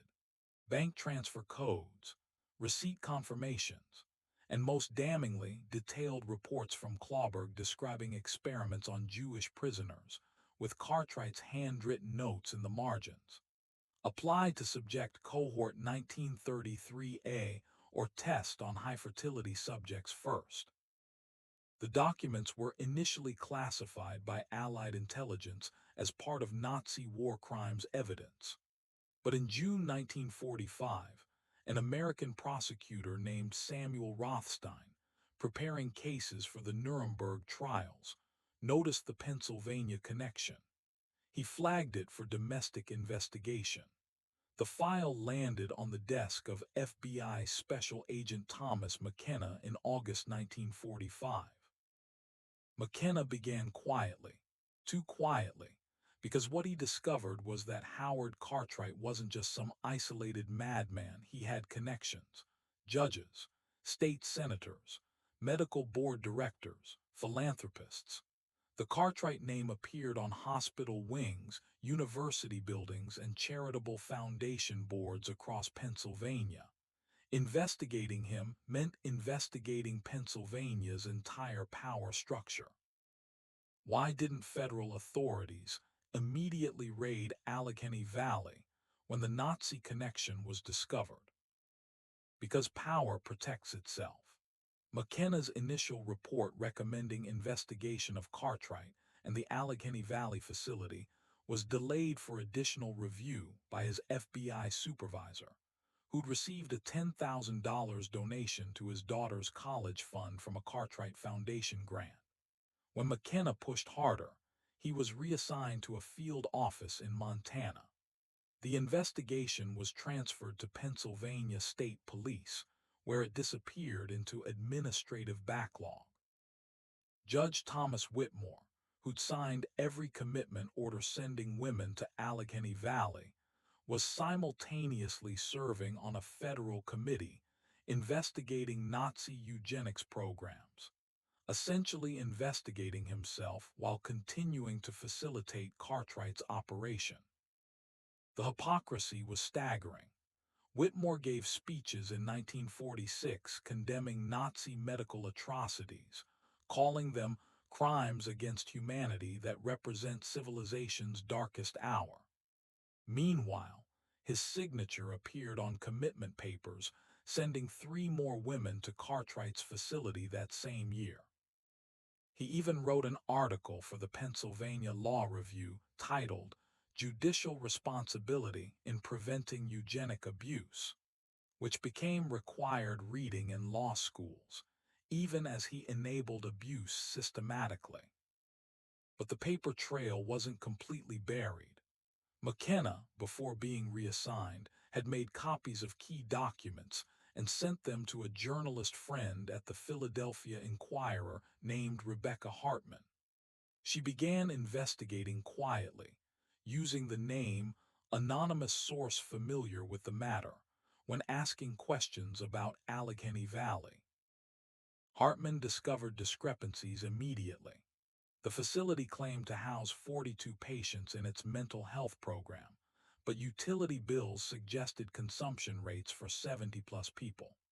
Food deliveries exceeded stated patient capacity, and most suspiciously, the facility had a crematorium licensed for medical waste disposal that operated far more frequently than medical waste would require, roughly twice per month since 1933.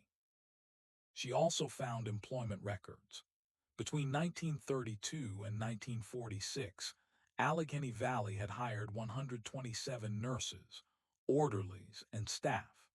Of those, 43 had died in the 14 years since the facility opened, a mortality rate of 34%, which was statistically impossible unless working conditions were extraordinarily dangerous or staff were being systematically eliminated. Rebecca Hartman attempted to publish her investigation in February 1947. The day before publication, her office was burglarized. All research materials were stolen, and she received a threatening letter warning that certain stories are too dangerous to tell. The letter was never traced, but its message was clear. Hartman backed off, at least publicly, but she kept investigating privately, storing duplicate documents in a safety deposit box under a false name, continuing to build a case she hoped would someday be publishable without risking her life. Meanwhile, across the Atlantic, the Nuremberg medical trial was prosecuting Nazi doctors for human experimentation. Dr. Karl Klauberg was arrested in June 1945 and faced trial. During testimony, he mentioned his American collaborator briefly, describing their research exchange. The reference was noted in trial transcripts, but never followed up by prosecutors who were overwhelmed with European atrocities and uninterested in pursuing American leads that might prove politically complicated. Klauberg was convicted and sentenced to death, later commuted to life imprisonment. His letters to Der Stahlbaron became evidence in the trial but were filed as foreign correspondence secondary relevance. They sat in archive boxes in Nuremberg, untouched, for decades. Back in Pennsylvania, Cartwright read newspaper reports about Nuremberg with genuine anxiety for the first time since starting his experiment. His journals from late 1946 show increasing paranoia. European colleagues compromised. Must eliminate paper trail. Burn all correspondence. Restructure protocols to appear as standard psychiatric care. He began a systematic cover-up. Letters were burned in the facility's furnace. Research logs were rewritten to remove references to breeding protocols, replacing them with psychiatric terminology like reproductive therapy for hysteria. Financial records were destroyed or doctored to show donations to legitimate medical research, rather than payments to Nazi doctors. But Cartwright couldn't destroy the letters that Klauberg had kept in Germany. He couldn't erase bank transfer records held by Swiss institutions. And he couldn't eliminate the one piece of evidence he didn't know existed: the 63 pages of stolen documents that Catherine had thrown into the storm in March 1945, which lay buried in mud outside the facility's eastern wall, slowly decomposing but still partially legible. The paper trail was fragmented, scattered, and deliberately obscured, but it existed. Multiple threads that would take 70 years to reconnect, requiring advances in investigative journalism, declassification of World War II documents, and eventually, DNA technology that didn't exist in the 1940s. This pattern of international collaboration in human rights atrocities, followed by cover-ups protected by institutional power, mirrors modern exposés of CIA black sites, pharmaceutical company drug trials in developing nations, and academic research conducted without informed consent. The methods of accountability evasion remain remarkably consistent across decades. Nazi letters mentioned Der Stahlbaron, Pennsylvania steel magnate. Rebecca Hartman stored her duplicate documents in Safety Deposit Box 447 at Philadelphia First National Bank under the name Sarah Morrison. She told no one. The box would remain sealed until 2013, when the bank closed and unclaimed boxes were opened by the state. But Cartwright's greatest vulnerability wasn't the paper trail. It was the children growing up on the third floor who were starting to ask questions about their origins. By 1948, the oldest children were 16 years old, and they'd started finding hidden messages scratched into the walls of their education rooms. Experiment 001, Alpha, discovered the first message behind a loose baseboard while retrieving a dropped pencil during mathematics instruction. Scratched into the plaster in tiny, desperate letters, "We are your mothers. We are 3 floors below. They took you from us." Alpha stared at the words for a full minute, his tutor oblivious at the front of the room. He was 16, brilliant by any measure, reading at college level, fluent in 4 languages, capable of advanced calculus. But he'd never questioned the fundamental narrative of his existence, that he was an orphan being educated by the state, that his parents were unknown, that the facility was his home. The message rewrote everything. He didn't tell anyone immediately. Instead, he began looking for more messages.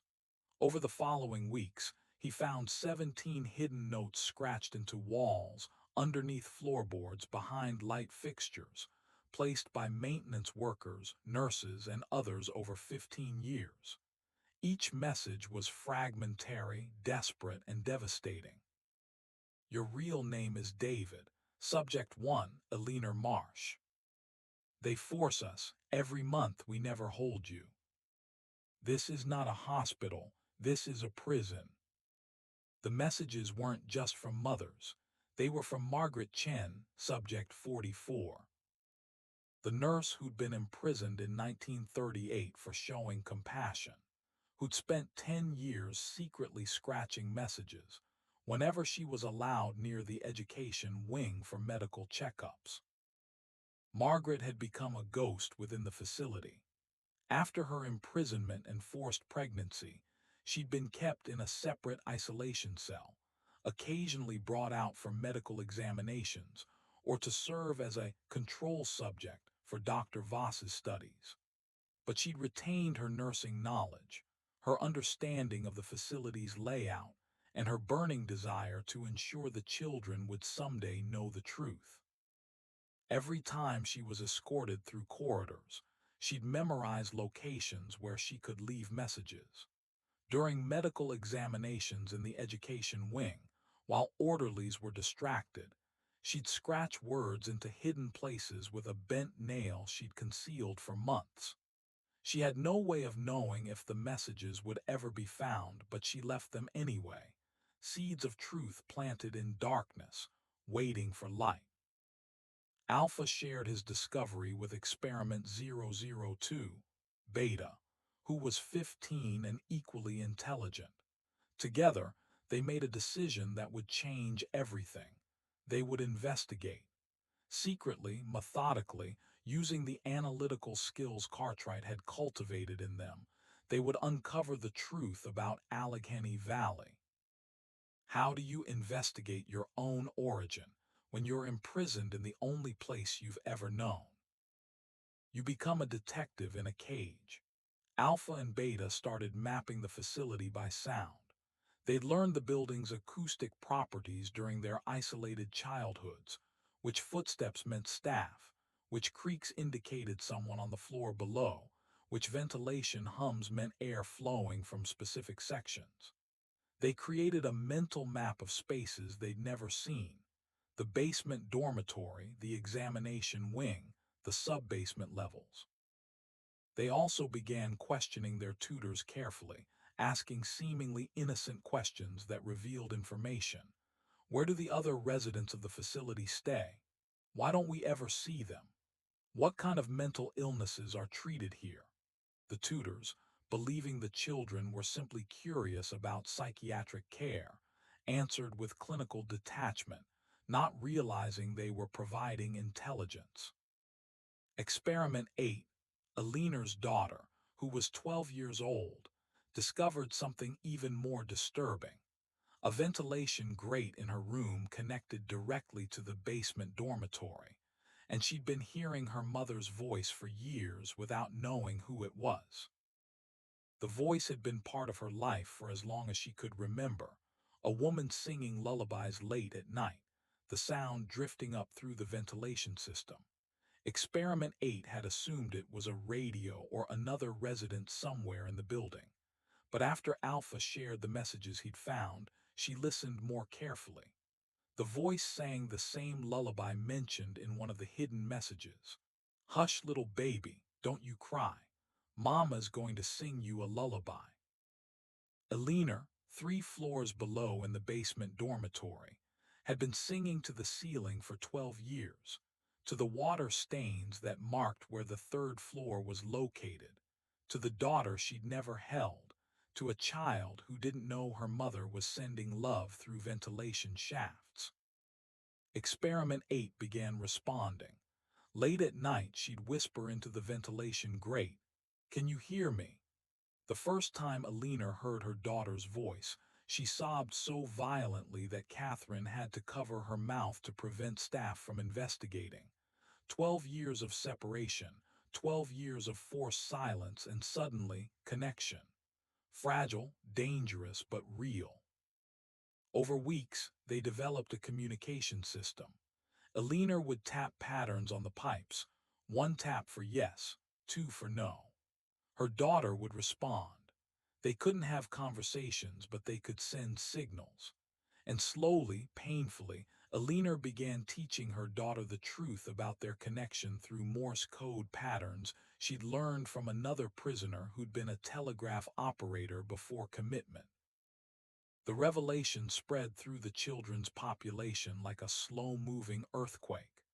By October 1948, 9 of the 17 children in the education wing had discovered evidence of their true origins. They knew they weren't orphans. They knew women were imprisoned below them. And most devastatingly, they began to suspect the truth about their biological father. Alpha confronted Dr. Voss directly during a routine medical examination, asking, "Who is my biological father?" And Voss, shocked that the children had learned anything, made a fatal mistake by answering honestly, "The founder, Mr. Cartwright." The truth, spoken aloud for the first time, hung in the examination room like poison gas. Alpha, 16 years old and brilliant, processed the implications instantly. One man had fathered all 17 of them using imprisoned women. They weren't participants in a state program for orphans. They were the product of systematic rape. Voss immediately realized his error. He'd grown complacent after 16 years, assuming the children's isolation was complete. He'd underestimated them, a mistake Cartwright had warned against in his journals, but one Voss had dismissed. These children had been raised in controlled environments, educated to be intellectually superior, and then accidentally given the tools to understand they were victims. Voss reported the breach to Cartwright that same day. Cartwright's response was documented in his journal. Subject cohort 1930-21933 has become compromised. They possess dangerous knowledge. Options: 1. Complete termination. 2. Enhanced isolation protocols. 3. Psychological reconditioning via conditioning chamber. Decision required immediately. The children knew they were in danger. Alpha, Beta, and Experiment 8 held a secret meeting in Alpha's room, the first time any of them had actively conspired against the facility's authority. They discussed escape, but they were on the third floor with barred windows and locked doors. They discussed resistance, but they were teenagers against armed orderlies. They discussed exposure, but they had no way to contact the outside world. Then Experiment 8 remembered something. Her mother had mentioned documents, evidence, thrown into a storm in March 1945. If those documents still existed outside the facility walls, they might be able to retrieve them if they could somehow get outside. The children began planning not an escape for themselves, but a rescue mission for evidence. It was perhaps the most sophisticated plan ever conceived by imprisoned teenagers. They would use their academic privileges to request a supervised outdoor educational experience, studying local flora, a request that seemed innocent enough that it might be approved. Once outside, they'd locate the eastern wall area where the documents had been thrown, retrieve them, and somehow get them to authorities. It was desperate, it was dangerous, and it was their only chance. But they didn't know that Cartwright, reading Voss's report about their discovery, had already made his decision. Not termination, not isolation. Something worse. He would use the conditioning chamber to erase the children's memories entirely, then restart their education from scratch. He'd done it to adults. Now he'd test whether it worked on adolescents who'd been raised in captivity their entire lives. This awakening of second-generation victims mirrors patterns in cult deprogramming, children of prisoners discovering family history, and modern DNA database revelations, where individuals learn traumatic truths about their origins. The collision between cultivated ignorance and devastating truth remains one of humanity's most painful psychological experiences. They were 16. They found messages from their mothers. Alpha stared at the ceiling that night, knowing his mother was somewhere in the building, knowing his father was the man who'd imprisoned her, knowing everything he'd been told about his life was a lie constructed by his rapist father. But Cartwright was already preparing the conditioning chamber for its youngest subjects yet, and this time he intended to erase not just resistance, but memory itself.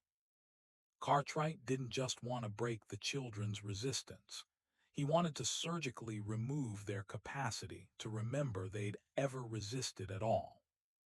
On November 3, 1948, Alpha was taken from his room at 4:47 a.m., a time deliberately chosen because sleep deprivation made subjects more susceptible to psychological manipulation.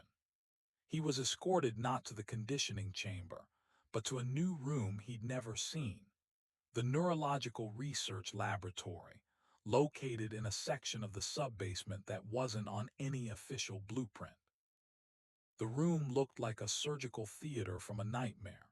Arc lights, gleaming metal instruments, and a modified examination chair with head restraints that included electrode attachments.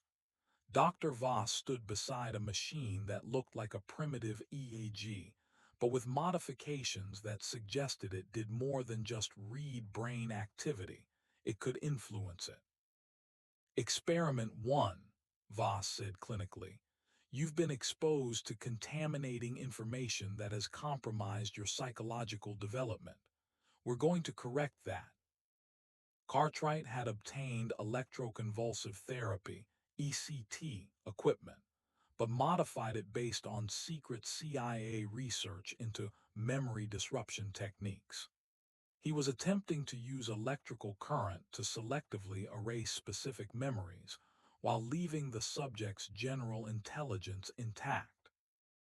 The CIA's MKULTRA program wouldn't officially begin until 1953, but preliminary research into psychological modification through neurological intervention had been ongoing since 1946, conducted by doctors who'd studied Nazi research on prisoners. Cartwright, through his academic networks, had obtained early protocols describing how high-voltage electrical current applied to specific brain regions could create temporary or permanent amnesia for recent events. His goal was unprecedented: erase the children's memories of discovering their true origins while preserving their intellectual capabilities that made them valuable research subjects. He wanted compliant geniuses, not broken vegetables. It was memory surgery without anesthesia, without consent, and without any ethical framework whatsoever. Alpha was strapped into the chair. Electrodes were attached to his temples. Dr. Voss explained the procedure with clinical detachment. You'll experience disorientation. Some memories will become unclear. This is therapeutic, removing traumatic thought patterns that prevent proper psychological development. The machine hummed. Voltage built. Alpha's last coherent thought before the current hit was a desperate hope that somehow the messages he'd hidden in his mattress would survive even if his memory didn't. The first shock lasted 3 seconds. It felt like his skull was splitting open from the inside. Colors exploded behind his eyes. The room fragmented into kaleidoscope patterns. When it stopped, he couldn't remember where he was or why. Dr. Voss asked questions. What is your name? Who are your parents? What did you discover last month? With each question, Alpha's answers became more confused, more compliant with the narrative Cartwright wanted him to believe. Can you truly erase a memory? Or do fragments always remain, buried beneath the surface like archaeological ruins? Neuroscience would later prove that memories aren't stored in single locations. They're distributed across neural networks. Disrupting those networks doesn't delete memories. It makes them inaccessible, like a library where someone's burned the card catalog. The books still exist, but you can't find them anymore. The electroshock therapy worked, but not perfectly.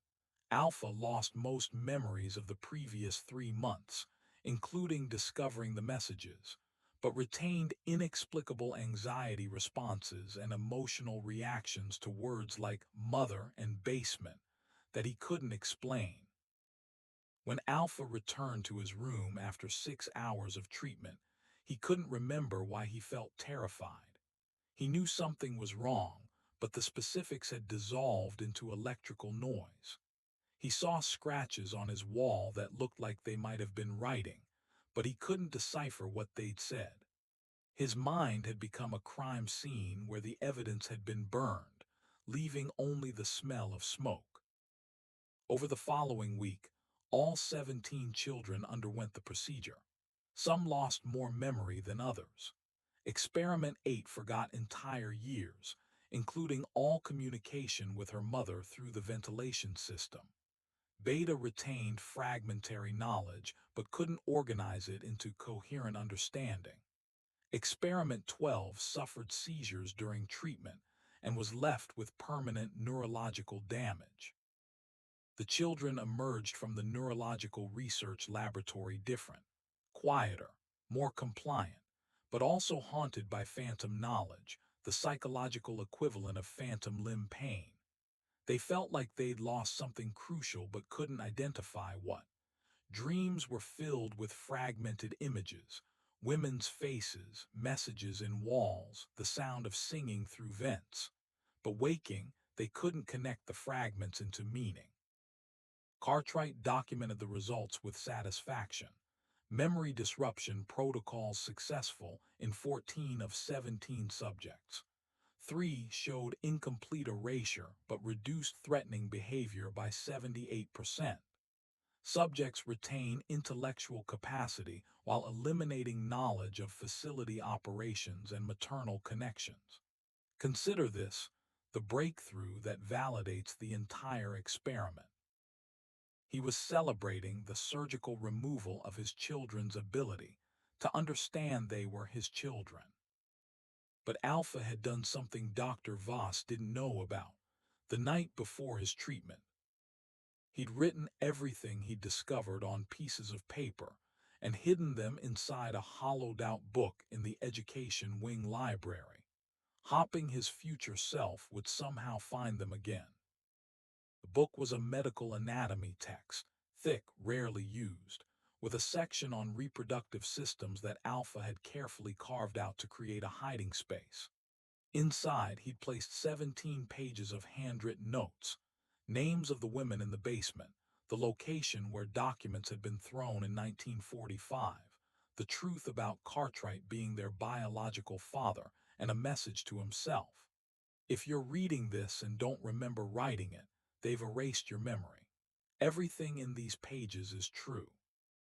Don't trust Dr. Voss. Don't trust the founder. Your mother is alive 3 floors below you. Her name is Eleanor Marsh. You were born Subject 1, but your real name is David.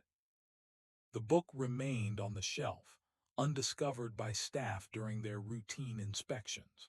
It was camouflaged as exactly what it appeared to be, a medical text in a library full of medical texts. The perfect hiding place for truth in a facility built on lies. But Alpha, post-treatment, didn't remember hiding it. He walked past the library shelf dozens of times over the following months, never thinking to open that particular book. The memory of hiding the notes had been erased along with everything else. The other children experienced similar phantom hauntings. Experiment 8 would wake up crying from dreams of singing, but couldn't explain why. Beta felt intense anxiety whenever he heard certain sounds from the ventilation system. Experiment 5 developed an inexplicable fear of white rooms that he couldn't contextualize.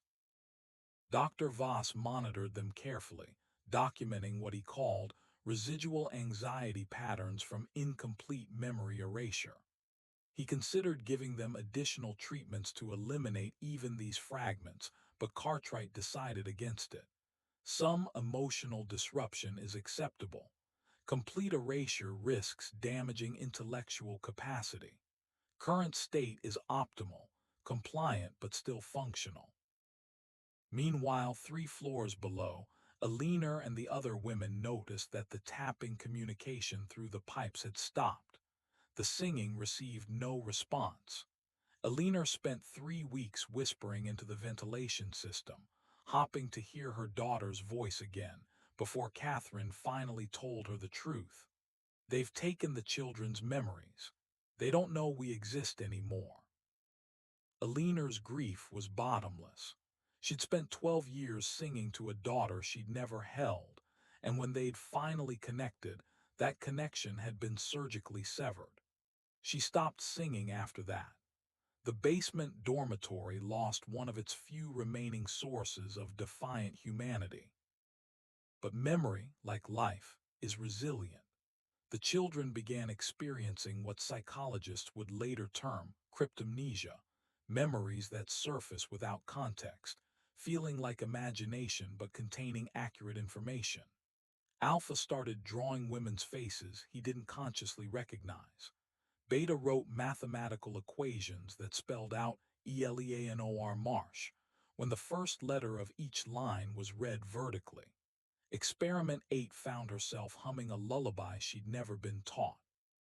The memories were trying to resurface, fighting through electrical damage and forced forgetting. The question was whether they'd resurface in time to matter.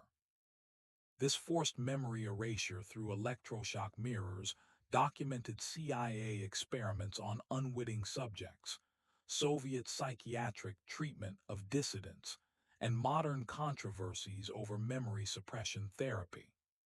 The violation isn't just physical, it's the fundamental theft of one's own history, leaving victims unable to trust even their own minds. He hid the truth, then forgot he'd hidden it. 6 months after the memory erasure, Alpha found himself in the library during free study time. He reached for a book on anatomy, not knowing why that particular book called to him. His hand froze on the spine. Something about it felt important. He pulled it from the shelf. But before he could open it, Nurse Brennan's voice called from the doorway. Experiment 1. Dr. Voss requires you in the examination wing immediately. By 1952, Cartwright was dying of the same heart defect he'd spent 20 years trying to breed out of existence, and he had one final order: destroy all evidence. The irony was poetic in its cruelty. Howard Cartwright, obsessed with genetic perfection, had always known his congenital heart defect would kill him. He'd fathered 47 documented children trying to prove his bloodline could transcend that weakness. He'd imprisoned women, destroyed lives, and collaborated with Nazi doctors, all to create offspring who would validate his genetic worth. But genetics don't negotiate. His heart, damaged since birth, had been failing for years. By January 1952, he could barely walk from his office to the observation room without resting. His skin had taken on a grayish pallor. His breathing rattled like broken machinery. Dr. Voss gave him 6 months, possibly less. Cartwright's journals from this period show a man desperate to ensure his work would outlive him, even if it had to remain hidden. February 12, 1952, health deteriorating rapidly, must secure legacy. Options: 1. Transfer operation to trusted successor. 2. Publish findings under pseudonym. 3. Complete evidence elimination and allow subjects to disperse. Decision imminent. Cartwright chose none of those options. Instead, he decided to terminate the experiment by ordering mass sterilization of all remaining subjects, adoption placement of all children through falsified records, and complete destruction of the facility within 6 months of his death. The order came down on March 1, 1952, in a sealed letter delivered to Dr. Voss and Judge Whitmore. Its contents were discovered 70 years later in Whitmore's estate papers. Upon my death, Allegheny Valley Mental Institution will cease all operations within 180 days. All adult subjects are to be sterilized, treated for psychiatric stability, and released to state facilities under assumed identities. All juvenile subjects are to be placed for adoption through private agencies with complete identity fabrication. No biological connections documented. The facility itself is to be demolished, all records destroyed, all staff compensated for permanent silence. It was a systematic erasure of 20 years of atrocity. Cartwright wanted to die knowing his crimes would die with him. Dr. Voss followed orders with the same clinical detachment he'd maintained for 2 decades. Between March and May 1952, every woman remaining in the basement dormitory was forcibly sterilized. Eleanor Marsh, Catherine Hartley, Ruth Kowalski, and 23 others, all subjected to surgical procedures that ensured they could never bear children again. Their bodies, already destroyed by years of forced pregnancy, were further mutilated in a final act of control. How do you simply release? Women who have been imprisoned for up to 20 years, whose identities have been erased, whose families believe they're dead or insane. You don't release them. You transfer the problem. The women were moved in small groups to state psychiatric facilities across Pennsylvania, Ohio, and West Virginia, each with fabricated medical histories claiming they were chronic schizophrenics or catatonics who'd been institutionalized since adolescence. Their real names were buried under new identities. Their tattoos were explained as self-harm behaviors. Their stories, when they tried to tell them, were dismissed as delusions. Catherine Hartley became Clara Henderson, age unknown, chronic delusional disorder. She was transferred to Mayview State Hospital in April 1952, where she would spend the next 18 years trying to convince doctors she wasn't insane. She'd been imprisoned and systematically raped for 7 years. No one believed her. Eleanor Marsh became Ellen Murphy, age 38, catatonic schizophrenia. She was sent to Warren State Hospital, where she barely spoke for 15 years, traumatized into silence, her 3 children scattered into adoption systems under false names. The children weren't placed for adoption through legitimate agencies. They were sold through black market adoption networks to wealthy families who were told they were adopting orphans from European displaced persons camps, with falsified birth certificates listing completely invented parents. The adoption placements were handled by a lawyer named Vincent Corelli, who specialized in discrete family placements and had connections to organized crime adoption rings operating in the post-war period. Families paid between $5,000 and $15,000 per child, extraordinary sums in 1952, believing they were rescuing war orphans. Alpha, whose real name was David, was adopted by a Pittsburgh Steel executive named Marcus Brennan, no relation to Nurse Brennan, and renamed Jonathan Brennan. His birth certificate, fabricated by Corelli, listed his parents as Wilhelm and Eva Brennan, deceased, Hamburg, Germany. He was told his parents died in bombing raids and he'd been raised in orphanages until age 16. Experiment 8, Eleanor's daughter, was adopted by a Philadelphia doctor named Richard Ashford and renamed Margaret Ashford. Her fabricated history claimed she was from Warsaw, orphaned during the Nazi occupation. The children, their memories already damaged by electroshock, were given new identities, new histories, and new lives built entirely on lies. Most adapted, what choice did they have? But fragments remained. Jonathan Brennan Alpha experienced inexplicable anxiety attacks whenever he saw the number 1. Margaret Ashford had recurring nightmares about women singing through walls.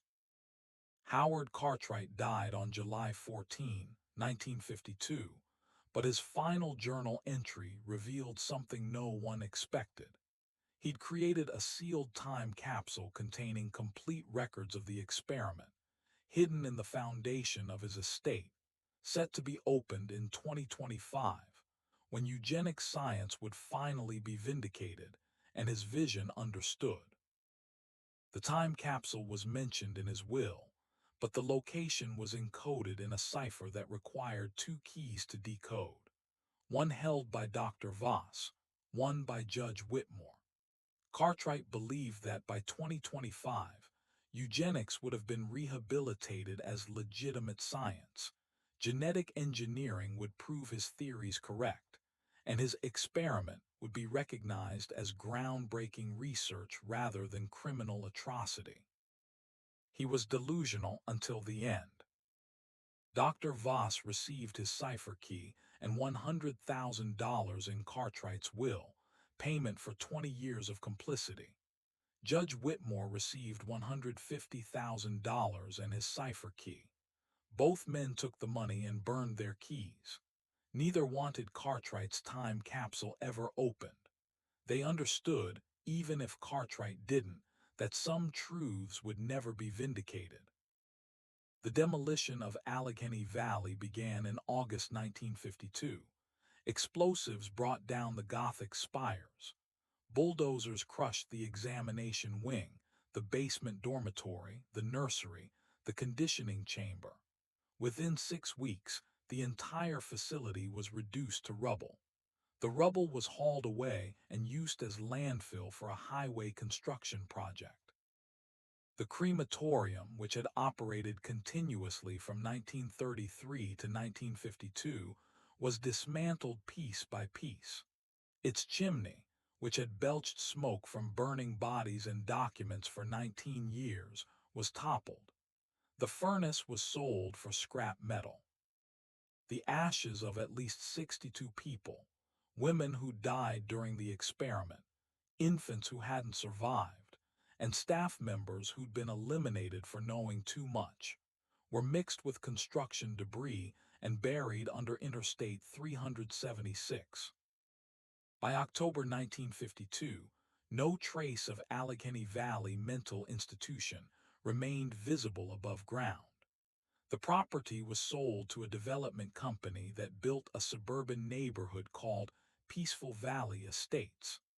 Families moved into houses built on ground soaked with trauma, unaware that their basements sat above the ruins of examination rooms. But Cartwright had failed to account for several things that couldn't be demolished. The women who survived and remembered, the documents Catherine had thrown into the storm in 1945, the messages Margaret Chen had scratched into walls before the building collapsed, and the children, now scattered across America with false identities but real DNA. The paper trail was fragmented. The witnesses were discredited as mentally ill. The evidence was buried, but it existed, waiting, like seeds scattered by wind, waiting for the right conditions to sprout into truth. This pattern of institutional destruction following mass atrocity mirrors the demolition of concentration camps, the burning of residential school records in Canada, and the systematic destruction of evidence following CIA black site operations. But as modern forensics, DNA technology, and investigative journalism have proven, you can destroy buildings, but you can't destroy history. Children sold as war orphans, really incest survivors. In 1952, the last woman to leave Allegheny Valley was Catherine Hartley. She walked out under a false name, sterilized and broken, but still alive. As orderlies loaded her into the transfer van, she looked back at the demolition site and whispered, "The documents are still there, somewhere under that rubble. Someday, someone will dig." But nobody would start digging for 63 years, until a completely unexpected source brought the Cartwright experiment back from the grave: commercial DNA testing. For 61 years, the Cartwright experiment was a ghost story whispered by psychiatric patients that no one believed, until one historian found a pattern no one else had noticed. The decades following Allegheny Valley's demolition were characterized by deliberate, systematic silence. The women who'd survived were institutionalized and dismissed as delusional. The children, now adults living under false identities, had no conscious memory of their origins. The conspirators, Dr. Voss, Judge Whitmore, Nurse Brennan, and others, took their secrets to graves between 1967 and 1989. The physical evidence lay buried under highways and suburban developments. But silence isn't the same as absence. Throughout those 61 years, fragments of truth kept surfacing, only to be dismissed, buried, or explained away. In 1958, a woman named Clara Henderson, Catherine Hartley, at Mayview State Hospital told her psychiatrist about forced breeding experiments in Pennsylvania. Her account was documented in medical records as persistent delusional system with eugenic persecution themes, likely influenced by war crimes trial publicity. The psychiatrist prescribed increased antipsychotic medication. In 1963, a Philadelphia social worker noticed something odd. She placed 3 adopted teenagers for counseling, all from different families, all with similar behavioral issues: unexplained anxiety around medical settings, recurring nightmares about basements, and fragmented memories they couldn't explain. When she tried to trace their adoption records, she found fabricated documents and dead ends. Her supervisor told her to stop investigating. These children need stability, not amateur detective work. In 1971, construction workers building an addition to a Peaceful Valley Estates home discovered human remains and strange metal restraints buried in the foundation. But a local judge, who'd received Cartwright Foundation donations, ruled them historic medical equipment, properly disposed, and halted further investigation. The construction crew had found pieces of examination tables, leather restraints with identification numbers stamped into them, and skeletal remains that forensic analysis, limited by 1970s technology, suggested were adult female, approximately 25–30 years old, evidence of multiple healed fractures and surgical interventions. The discovery made local news for 1 week. Then Judge Harold Whitmore, Jr., son of the original Judge Thomas Whitmore, issued an order declaring the site non-suspicious historical burial and requiring immediate reinterment without further investigation. The remains were reburied. The restraints were sent to a medical history museum where they were cataloged as psychiatric treatment equipment, circa 1930s, origin unknown. The homeowners sold their property and moved. The story died. How does a conspiracy involving hundreds of people, staff, officials, families, remain hidden for 6 decades?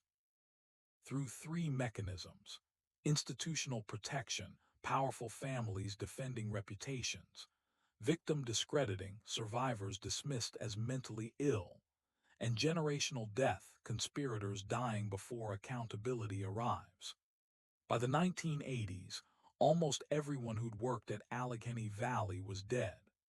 The few surviving witnesses were elderly psychiatric patients whose testimonies were inherently questionable. The adopted children were middle-aged adults with established identities and no conscious knowledge of their origins. The conspiracy didn't require active maintenance after 1970. It was sustained by apathy, institutional inertia, and the simple fact that no one with power had incentive to investigate. But then, in 1987, something unexpected happened. Rebecca Hartman, the journalist who'd been threatened in 1947, published a memoir titled Stories Too Dangerous to Tell. It included a chapter about her investigation of a mysterious Pennsylvania institution conducting eugenic experiments in the 1940s. She couldn't prove her claims; her evidence had been stolen 40 years earlier, but she included enough details: location, time period, names of connected officials, to create a breadcrumb trail. The memoir sold 4,200 copies. Most readers dismissed it as embellished Cold War paranoia, but 3 people read it with recognition. One was Margaret Ashford, Experiment 8, age 42, who'd spent her adult life experiencing unexplained anxiety, fragments of dreams about singing through walls, and a compulsion to research eugenics history she couldn't explain. Reading Hartman's chapter triggered something, not memory exactly, but a sense of profound recognition. She began investigating independently. Another was Jonathan Brennan, Alpha Experiment 1, age 56, a successful engineer who'd always felt disconnected from his fabricated European orphan origin story.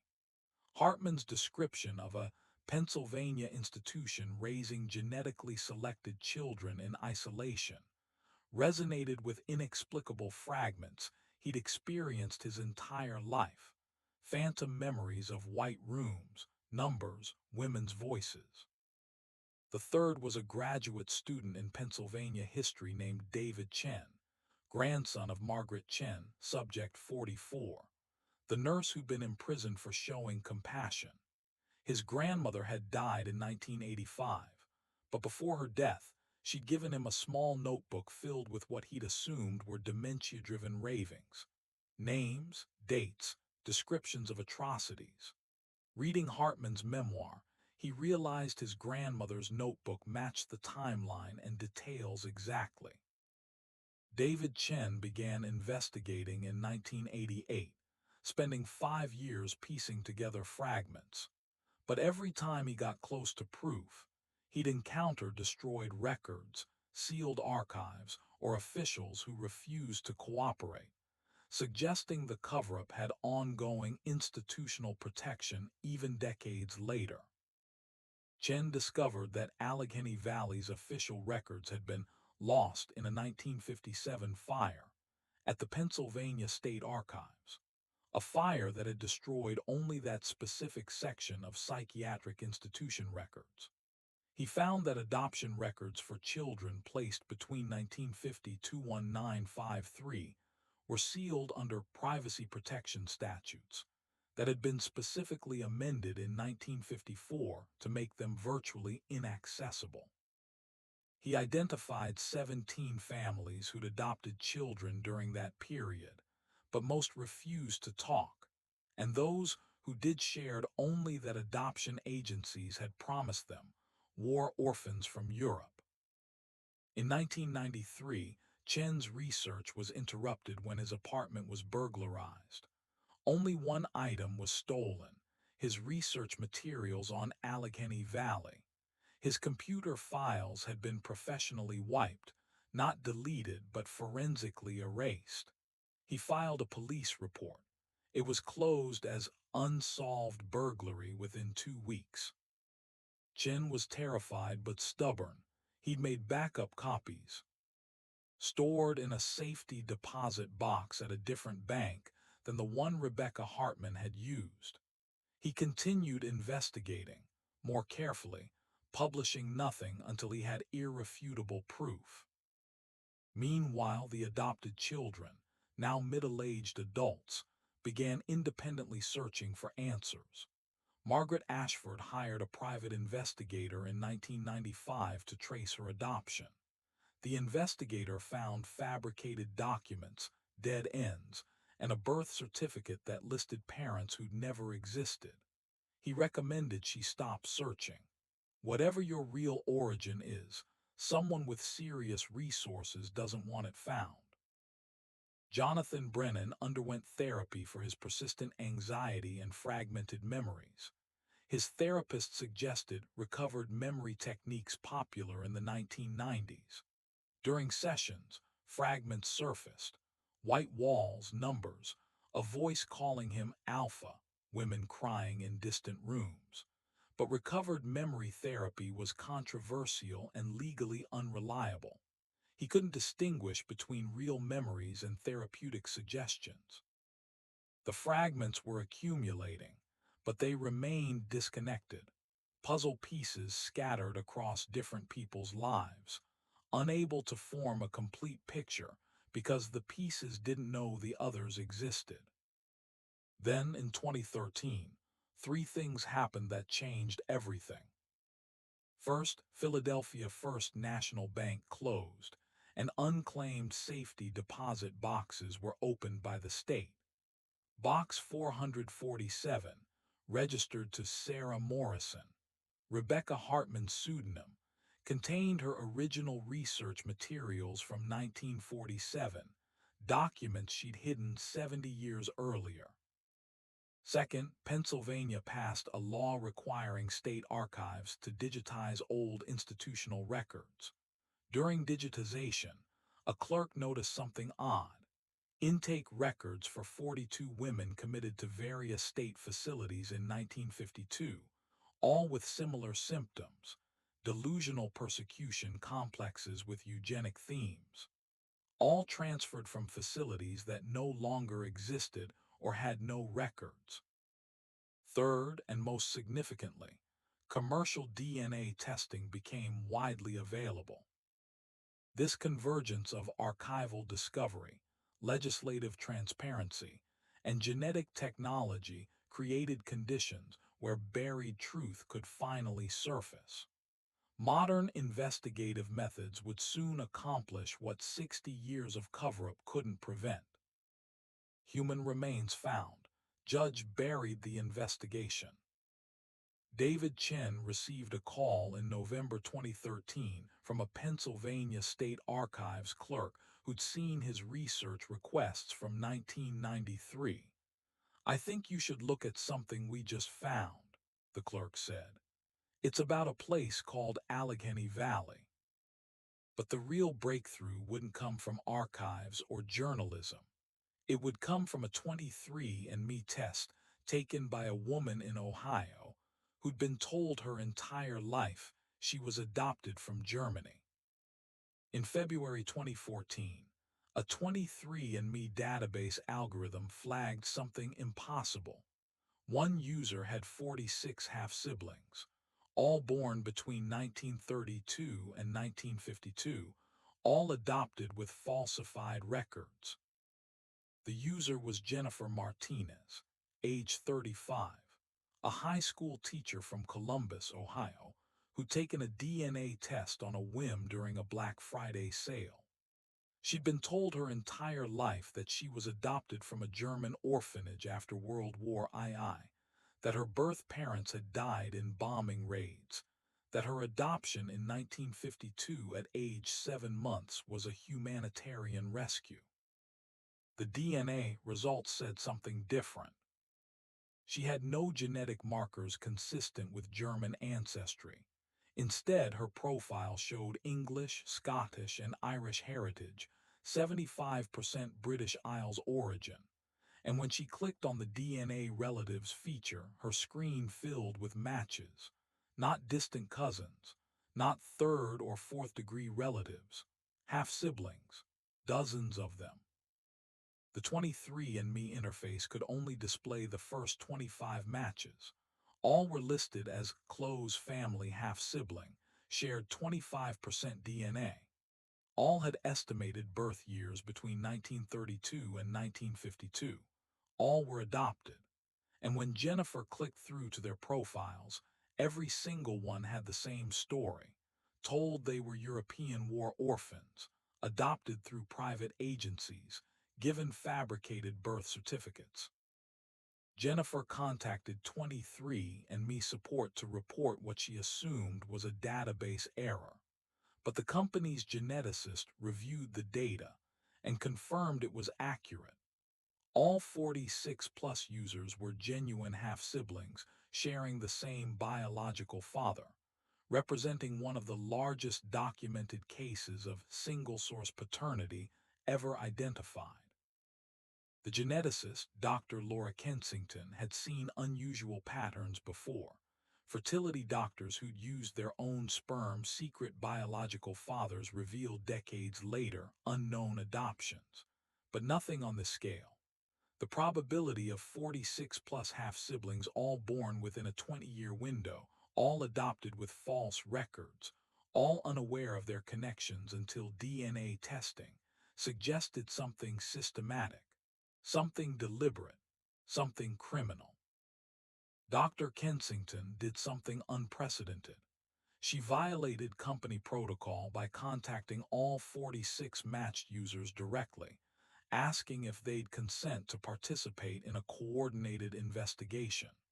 Within 2 weeks, 38 of them had agreed. They created a private Facebook group called The Unknown Siblings and began comparing stories. The patterns were immediate and disturbing. All were adopted between 1950 to 1953. All through private agencies, that no longer existed. All had birth certificates listing deceased European parents. All had similar psychological traits: unexplained anxiety, fragmented memories, recurring nightmares about institutional settings. All had been told they were between 6 and 18 months old at adoption, but many had developmental markers suggesting they'd been older. None had any actual connection to Europe.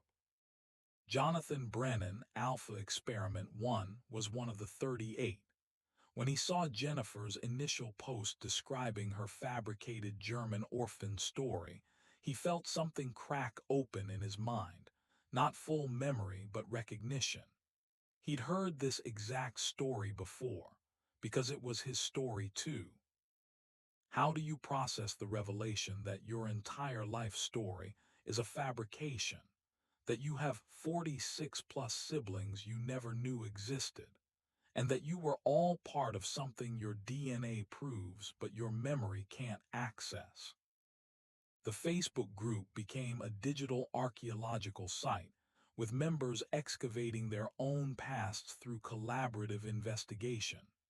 They shared adoption documents, compared physical characteristics, discussed psychological patterns, and slowly, a picture emerged.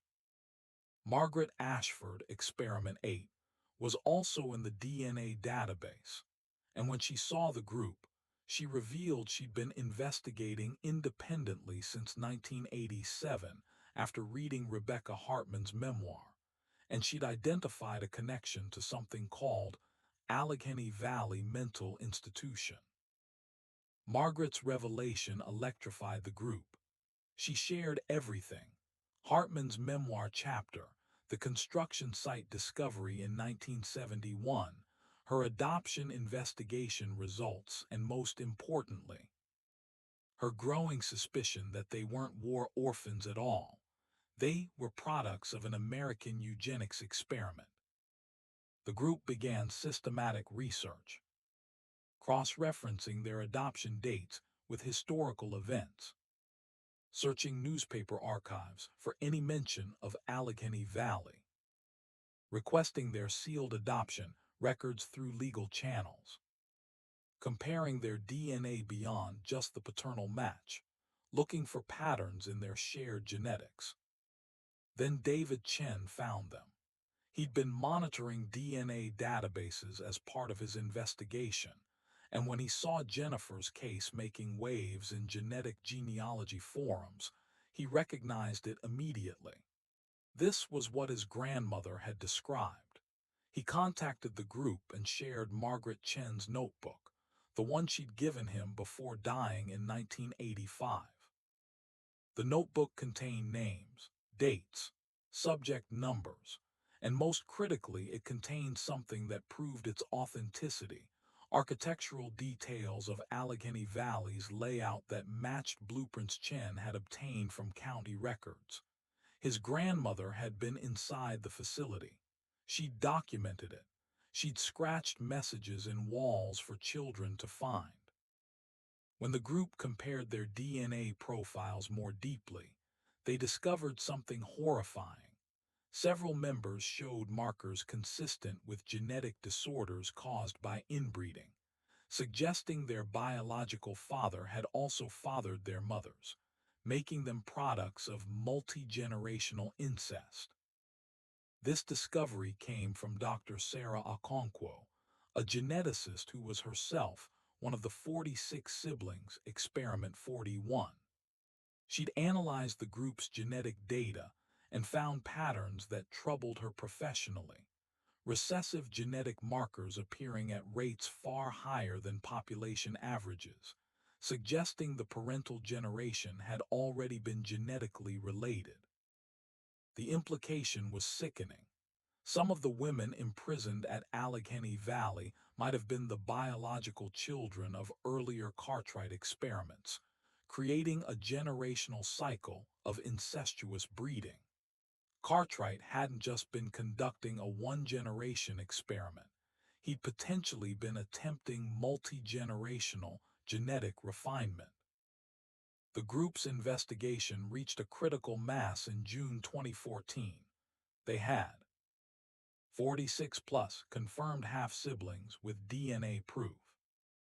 Historical documentation from Margaret Chen's notebook. Rebecca Hartman's 1947 research materials from the Open Safety Deposit Box. Architectural records showing Allegheny Valley's existence and demolition. Adoption records showing systematic falsification. Genetic evidence of inbreeding patterns. They hired a law firm specializing in historical justice cases.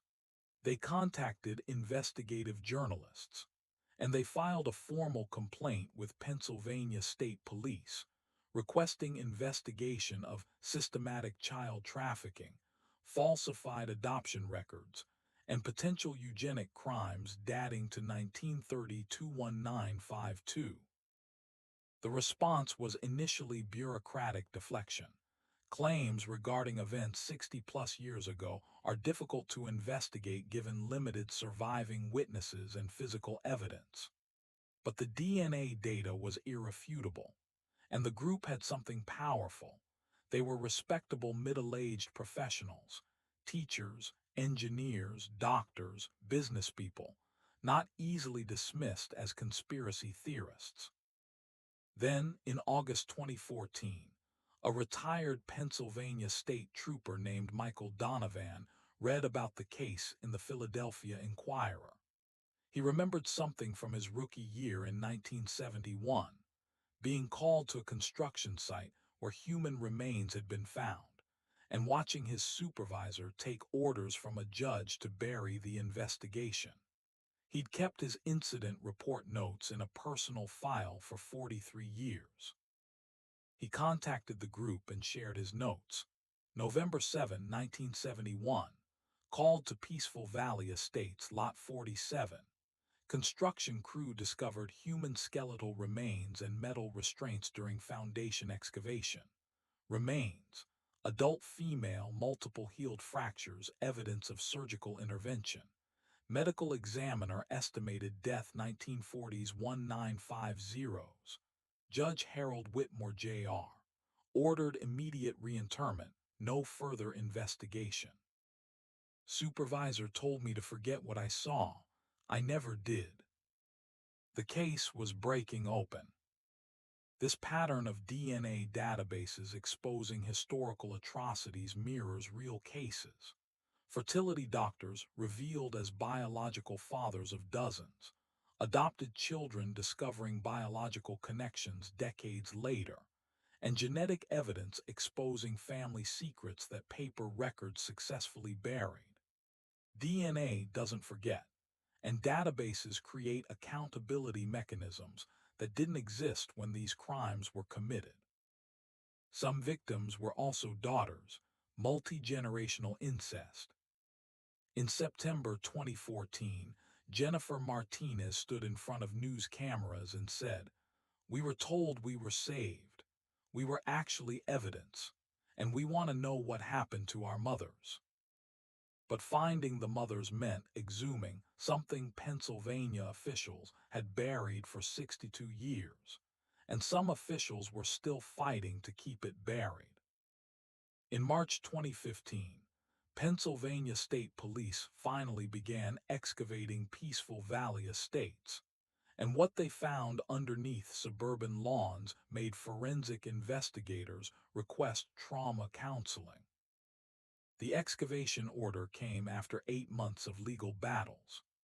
Homeowners in Peaceful Valley Estates fought the investigation, claiming it would destroy property values and disrupt their lives. Pennsylvania officials argued that exhuming remains from a 70-year-old demolished facility was archaeologically impractical and prohibitively expensive. But the DNA evidence, combined with Michael Donovan's 1971 incident report and growing media pressure, made inaction politically untenable. Judge Patricia Morno signed the excavation warrant on February 28, 2015. Given credible evidence of potential criminal activity, including human trafficking, forced medical experimentation, and systematic document falsification, this court orders forensic excavation of properties formerly comprising Allegheny Valley Mental Institution grounds. The dig began on March 15, 2015. Forensic archaeologists from Penn State, FBI evidence recovery teams, and Pennsylvania State Police Forensic Services unit descended on Peaceful Valley, estates with ground-penetrating radar, cadaver dogs, and excavation equipment. 23 properties were identified as sitting atop the former facility's footprint. The first discovery came within 3 hours. Beneath the foundation of 47 Peaceful Valley Lane, excavators found the remains of the basement dormitory, concrete walls still standing, iron bed frames still bolted to the floor and scratched into every surface, names, dates, and messages from the imprisoned women. The basement had been filled with demolition rubble in 1952, but it hadn't been destroyed. The walls remained, and covering those walls in scratched lettering ranging from tiny to large, desperate to careful, were hundreds of inscriptions. Eleanor Marsh, Subject 3. 1930-21952. I existed. Catherine Rose Hartley, Doctor of Biology, prisoner, not insane. We were real people. We had names, remember us. My daughter is upstairs, Subject 8. Her real name is Margaret Eleanor Marsh. Tell her I loved her. Forensic photographer Lisa Vaughn, documenting the inscriptions, had to stop after 4 hours. I've photographed murder scenes, mass graves, horrific crime scenes, she later testified. But reading those messages, knowing those women spent years scratching their names into concrete walls hoping someone would find them, I couldn't process it without breaking down. The bed frames were numbered 1 through 42, matching exactly the subject numbers in Margaret Chen's notebook, and the DNA siblings' estimated birth order. Some beds had additional scratches underneath the frames, calendars marked by women counting days of captivity. Subject 7's bed showed 1,247 marks, 3 years and 5 months, exactly as she'd counted before being lobotomized. How do you excavate a crime scene that's also a mass grave, a torture chamber, and a maternity ward, where every artifact is evidence of multiple overlapping atrocities? Carefully, methodically, and with growing horror, the excavation expanded. Beneath 52 Peaceful Valley Lane, they found the examination wing. The metal tables were still there, rusted but intact, with restraint mechanisms still functional. Dr. Voss's instrument cabinets had collapsed, scattering surgical tools, syringes, and most disturbingly, glass jars that had contained preserved tissue samples, now empty, but labeled with subject numbers and dates. The two-way mirror between the examination room and Cartwright's observation room was cracked but still in place.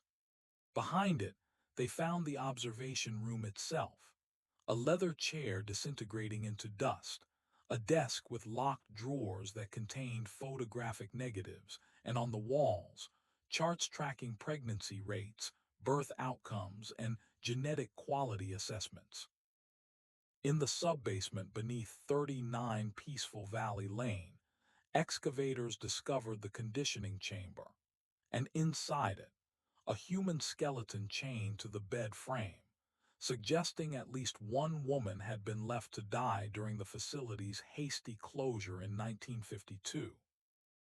The skeleton was later identified through dental records as Helen Kowalski, Subject 36, age 28 at time of death.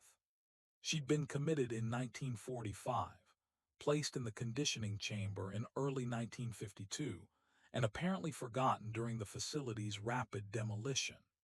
Evidence suggested she'd survived for approximately 2 weeks after being sealed in the room, based on scratch marks on the door and the distribution of her remains. The discovery shifted the investigation from historical atrocity to active homicide. Pennsylvania State Police opened a criminal investigation into negligent homicide related to institutional closure. The statute of limitations had expired, and all responsible parties were dead, but the legal classification mattered for the victims' families and for historical record. The excavation continued through April and May 2015. Additional findings included the crematorium, with bone fragments and dental remains from at least 47 individuals still present in the ash pit. The third-floor nursery, where cribs numbered 1017 were found, along with feeding bottles designed to prop without human contact. The sub-basement neurological research laboratory, with the modified ECT equipment still present, dried blood on the restraint straps. A sealed storage room containing over 3,000 photographic negatives documenting procedures, pregnancies, children and women's deterioration over time. Medical waste incinerator with incompletely burned documents, including fragments of Cartwright's journals and breeding protocol manuals. But the most significant discovery came on May 12, 2015, at the Eastern Wall area, the exact location where Catherine Hartley had thrown documents during the failed 1945 escape attempt. Ground-penetrating radar detected a metallic signature buried 3 feet underground near the eastern wall. Excavation revealed a waterproof metal document box, not standard issue, containing Catherine's thrown evidence, protected by a box she'd stolen from the examination wing and buried during a rare outdoor work detail weeks before the escape attempt. Catherine had been more strategic than anyone knew. She'd stolen a surgical instrument case, designed to be waterproof and corrosion-resistant, during an examination in February 1945. She'd hidden it in the dormitory. When she'd been assigned to an outdoor work detail in early March, a rare occurrence probably related to facility maintenance, she'd buried the empty case near the eastern wall, marking the location with a distinctive rock pattern. When the escape failed and she'd thrown documents from the coal chute, she'd deliberately aimed for that location, hoping the case would protect them. She'd been right. The documents inside were damaged but legible. Intake forms showing real names, false diagnoses, and Judge Whitmore's signatures. Breeding protocol schedules with Cartwright's handwritten notes. Pregnancy tracking logs showing forced impregnation dates and outcomes. Photographs of pregnant women with subject numbers visible. Financial records showing payments to Dr. Clauberg in Germany. Correspondence between Cartwright and Nazi eugenicists. It was comprehensive, irrefutable evidence of systematic crimes, preserved for 70 years by a woman who died in 1989, never knowing if her desperate act had mattered. The excavation concluded in June 2015. The findings filled 2 semi-trailers with physical evidence and generated over 47,000 photographs and documents. The Pennsylvania Attorney General's office announced they would pursue criminal charges if any living conspirators could be identified. More importantly, they established a victims fund and committed to identifying all remains found on the property. Peaceful Valley Estates residents reacted with mixed horror and denial. Some families moved immediately, unable to live in homes built atop torture chambers. Others stayed, arguing they were innocent parties to historical events. The neighborhood's property values collapsed. By 2016, it had become partially abandoned, a suburban ghost town haunted by exposed atrocities. The 46 DNA-confirmed siblings attended the excavation site in June 2015, standing together for the first time in their lives. Jennifer Martinez stood where the nursery had been, knowing she'd been born there. Jonathan Brennan, Alpha, found the education wing where he'd hidden notes in a hollowed-out book, and where his memory had been electrically erased. Margaret Ashford, Experiment 8, stood above the basement dormitory, 3 floors away from where her mother Eleanor had sung lullabies through ventilation shafts for 12 years. They held a memorial service on June 28, 2015. They read the names scratched into walls. They mourned mothers they'd never known, and they committed to ensuring the world would know what had happened at Allegheny Valley. This forensic excavation of institutional atrocities mirrors investigations at residential schools in Canada, mass grave discoveries from dictatorship-era Latin America, and archaeological work at former concentration camps. Physical evidence, when properly excavated and documented, transforms oral testimony from allegation to historical fact, providing accountability decades after crimes were committed. Catherine Stolenbach's preserved evidence 70 years underground. Standing above the excavation site, Margaret Ashford whispered, "Mom, we found your messages. We know your name, Eleanor Marsh. You were real." But the excavation revealed physical evidence. Finding the surviving mothers required something even more difficult: convincing elderly psychiatric patients that investigators finally believed them. When Allied investigators uncovered letters between Dr. Karl Klauberg and Der Stahlbaron, they expected international outrage. Instead, they met silence. The name Cartwright was never spoken in the Nuremberg courtroom. It appeared only once, coded in a German intelligence memo labeled "Private American Benefactor, Ongoing Funding Pending Outcome of War." In August 1945, FBI Special Agent Thomas McKenna received the file marked classified Domestic Collaborator Inquiry. He spent 6 weeks tracing Swiss bank transfers linking Cartwright's steel empire to German research facilities. The evidence was airtight: signatures, dates, even Cartwright's handwriting in the margins of Klauberg's sterilization experiments. McKenna wrote a 43-page report recommending Cartwright's arrest under wartime collaboration statutes. 3 days after filing it, McKenna's superiors reassigned him to Montana for health reasons. His office was emptied overnight. His partner found his typewriter still warm, a cup of coffee half finished. The Cartwright file disappeared from federal archives the same week. Why? Because Cartwright wasn't some rogue scientist in a basement. He was the man who funded hospital wings, political campaigns, and entire university departments. He dined with governors.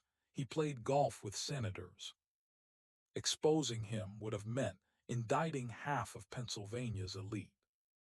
By 1946, the Allegheny Valley Mental Institution was quietly rebranded as the Cartwright Medical Research Center, a philanthropic hospital for public health innovation.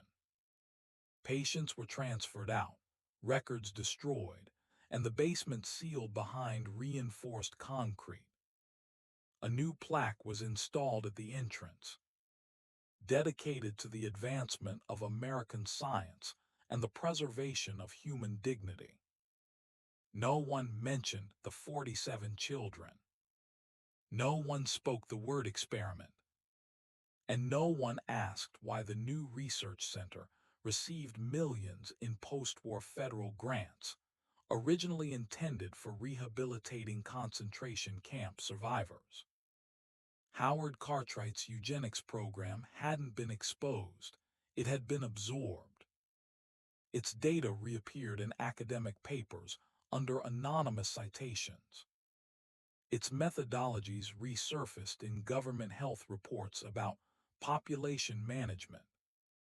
And its ideology, refined, sanitized, and renamed, became the backbone of post-war American genetic research. Cartwright himself withdrew from public life in 1947, citing nervous exhaustion. He retreated to his Sewickley Heights estate, where he began drinking heavily and writing feverishly in private journals that would not be discovered for 70 years. Neighbors recalled seeing lights burning in his study long after midnight, and hearing a gramophone playing lullabies on repeat, songs once sung to infants who'd never seen sunlight. When he died in 1952, newspapers called him a visionary industrialist and humanitarian. Only one obituary, in a small local paper, mentioned the Allegheny Valley Institution. It read, Dr. Howard Cartwright, founder of the Allegheny Valley Mental Facility, leaves behind no children.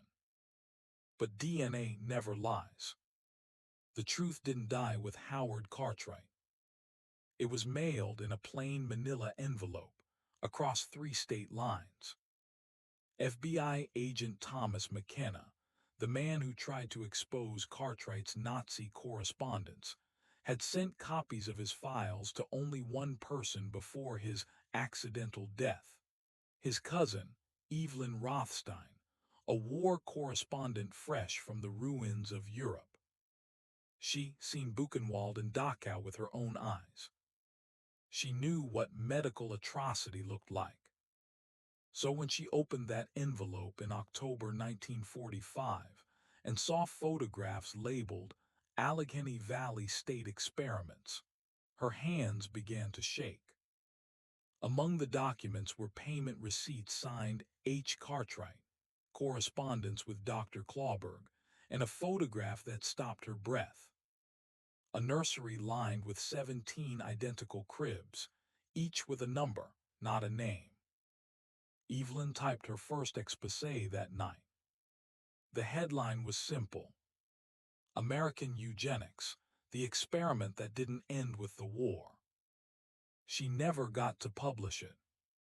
2 days before the article was scheduled for print, the Philadelphia Inquirer received a cease and desist order from a federal judge citing national security concerns. Evelyn's editor was fired within a week. Her apartment was raided under the guise of an IRS audit.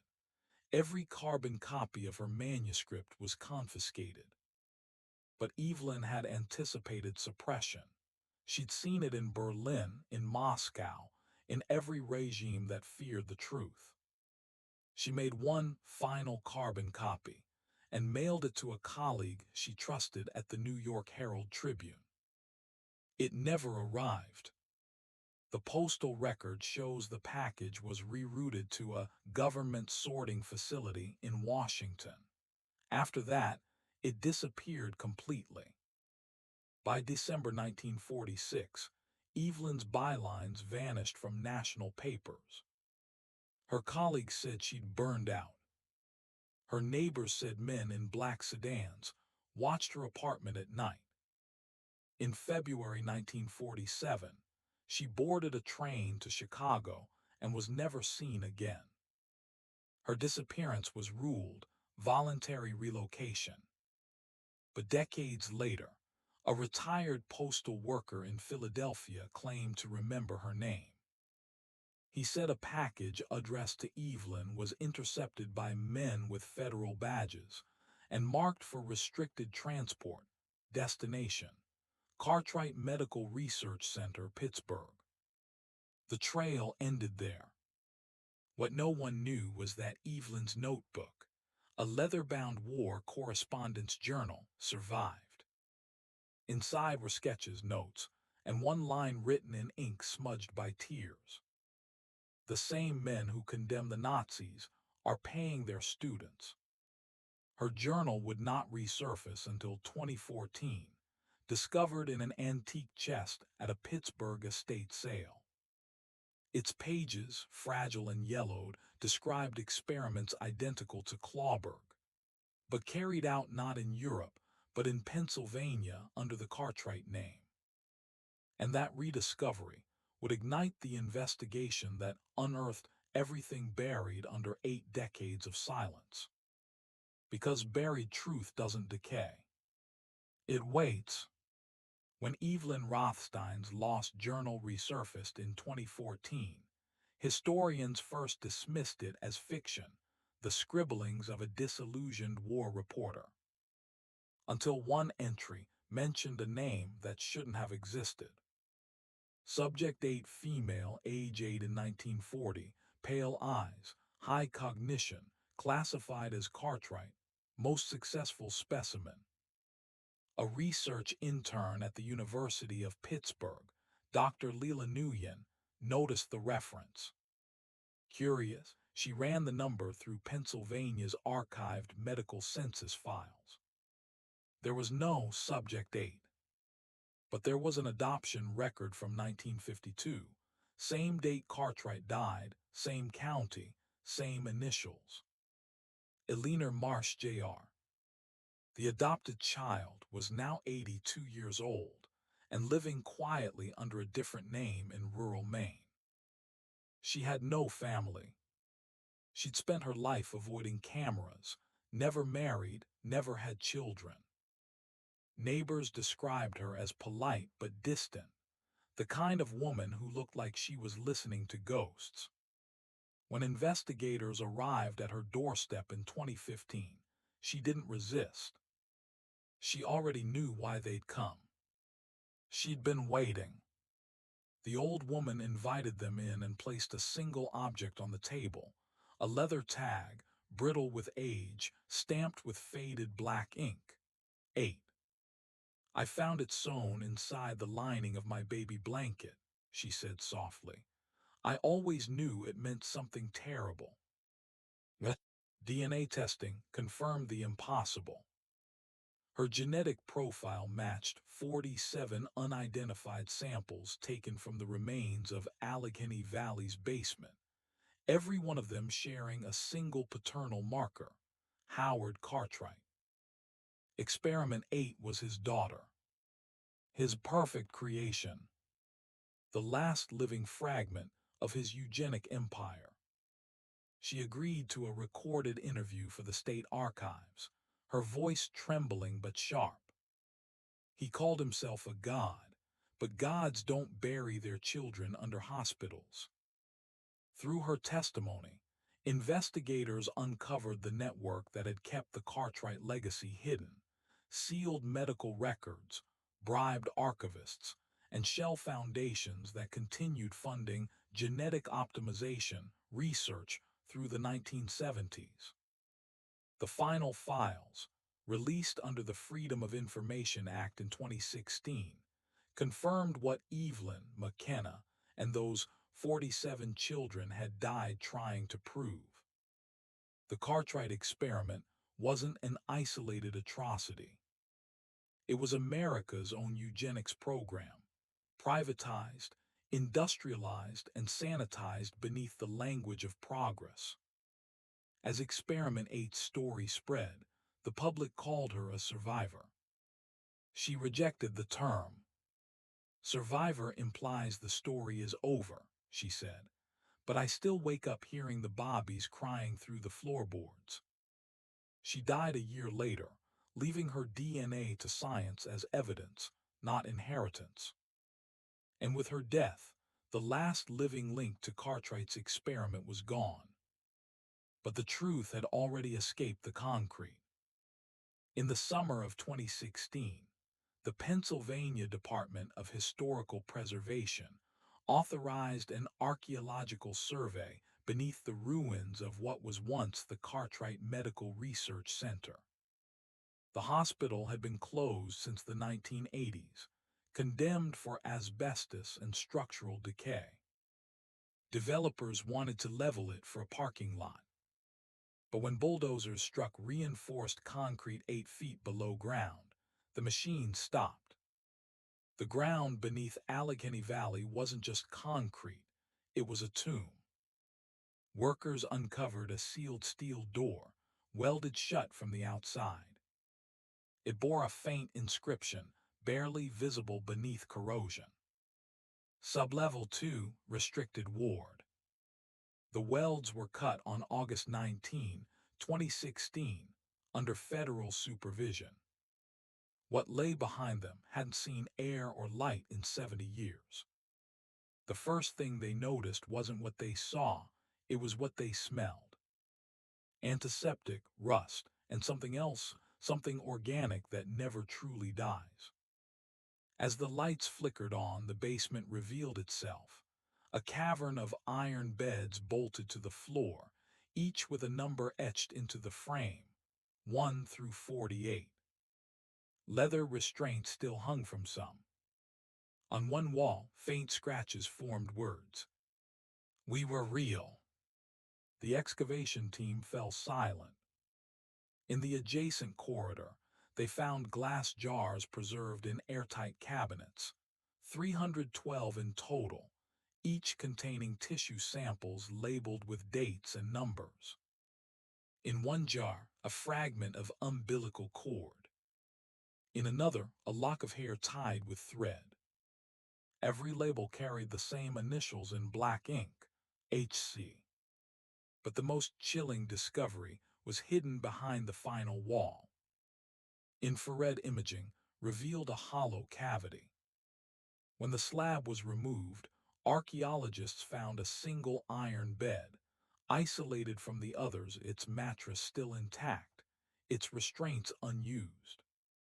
Above it, carved faintly into the plaster, were words written by a trembling hand. Secundus ventus in noct. The phrase Catherine had shouted during the failed escape, the second wind in the night. Next to the bed, they found a metal ventilation grate stuffed with cloth. Inside the cloth, miraculously preserved by layers of dust, were fragments of paper. Faded, damp, but legible, pages from Catherine's coded notes. She'd written them during her final days, each page numbered and marked with meticulous detail, diagrams of the facility, names of every woman she could remember, and one final line that ended the series. "If you are reading this, we existed. Tell them we were real." Forensic analysts confirmed her handwriting matched the lab logs from 1945.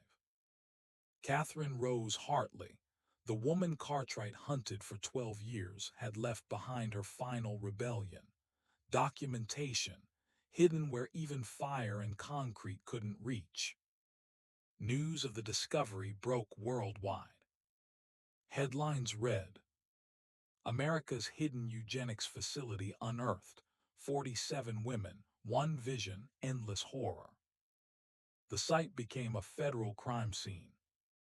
But to those who stood inside that basement, it wasn't a crime scene. It was a cathedral of human suffering.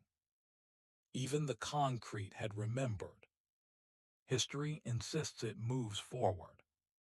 But sometimes, it only changes its vocabulary. When investigators released the Allegheny Valley documents in 2016, the public called Cartwright a monster, a relic of a darker century. But the scientists who read his journals saw something disturbingly familiar. His obsession with data, his belief that numbers could define humanity, his conviction that flawed flesh could be corrected by perfect design. In his time, that dream was called eugenics. Today, it's called optimization. Cartwright wanted to breed the perfect human. Now we train algorithms to engineer the perfect behavior. He charted bone structure and IQ scores. We chart genetic sequences and brainwave patterns. He used scalpels and syringes. We use sensors and code. Different tools, same hunger, the desire to edit life until it obeys. In 2017, a year after the basement's discovery, bioethicists gathered at Stanford to discuss the case. One speaker, Dr. Angela Herrera, summed it up in one line that silenced the room. Cartwright wasn't history, he was the prototype of our future.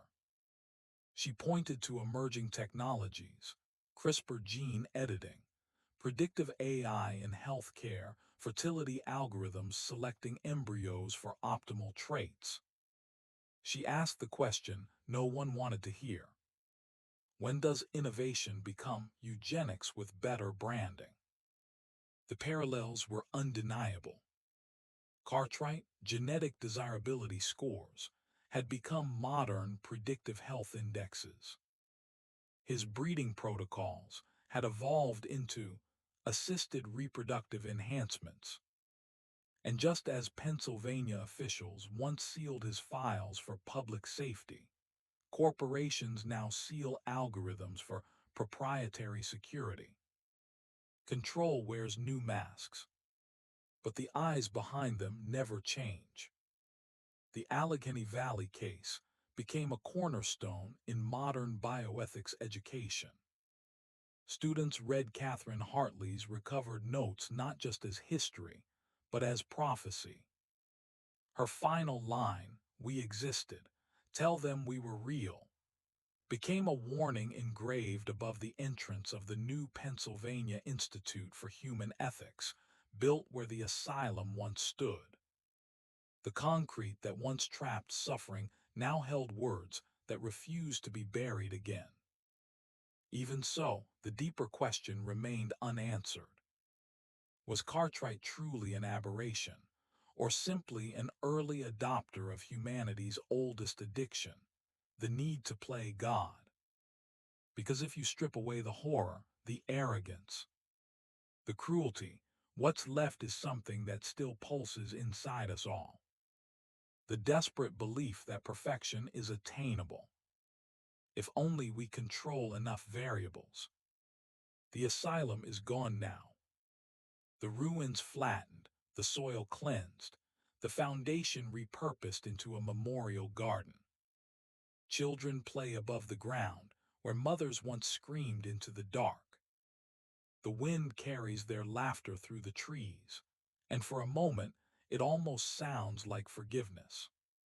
But silence does not mean peace.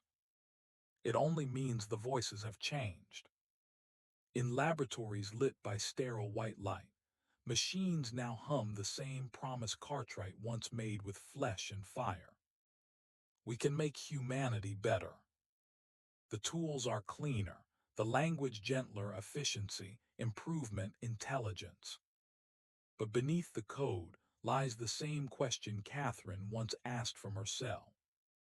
At what cost? Because control never ends with the body. It always reaches for the soul. The experiment simply changes form, from syringes to servers, from scalpels to scripts of code. And just as Cartwright believed he could design the perfect human, we now train algorithms to predict the perfect citizen, to filter, categorize, and decide who deserves opportunity and who doesn't. History doesn't repeat. It evolves. When Catherine wrote her final note, "We existed, tell them we were real," she wasn't speaking only to her time. She was speaking to ours. Every dataset, every experiment, every algorithm we build carries a shadow. The same shadow that haunted Allegheny Valley.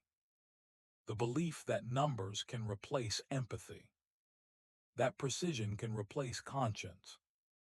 That silence can erase the screams of the past. But silence cannot erase truth. It only amplifies it.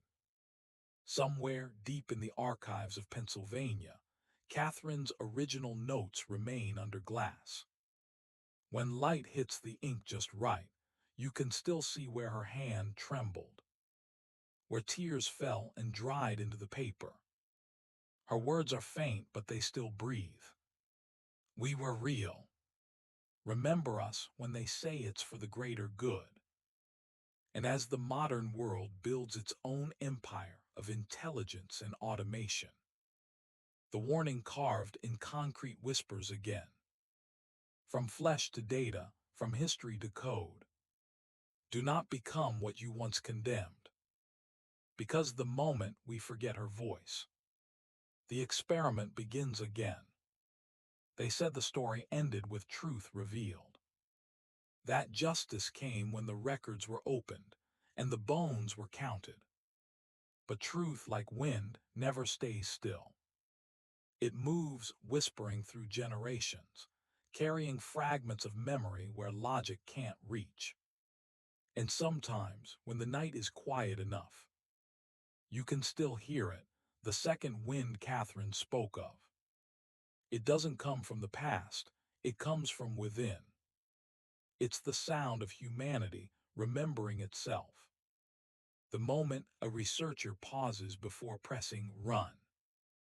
The hesitation in a doctor's hand before editing a genome. The flicker of doubt in an engineer's eyes when an algorithm begins to decide who lives longer, who learns faster, who gets forgotten. That's the second wind. The voice of conscience, fragile, invisible, unstoppable. In 2025, the memorial site at Allegheny Valley was reopened to the public. No museum exhibits, no glass displays. Just a long hallway of mirrors, each engraved with a single phrase from Catherine's notes. We were real. Perfection is not salvation. The second wind carries the truth. Visitors walk through in silence. Some cry. Some cannot move. And somewhere among them, the reflection of a woman, pale eyes, silver hair, passes briefly and disappears before the end of the corridor. No one ever catches her leaving. But every camera records the same flicker of motion at 3:11 p.m. As if someone is still there, walking the line between memory and machine. They call it a glitch. But the workers at the site have another name for it. They call it the second wind. Because maybe Catherine was never buried. Maybe she became the whisper that haunts every act of control. The unseen breath that asks, "Are you sure?" before the next experiment begins. And perhaps that's what she meant all along. That truth doesn't need monuments. It needs witnesses. It needs us. The first wind destroyed. The second remembers. And as long as that whisper survives, humanity still has a chance. There was a time when memory lived only in paper and bone.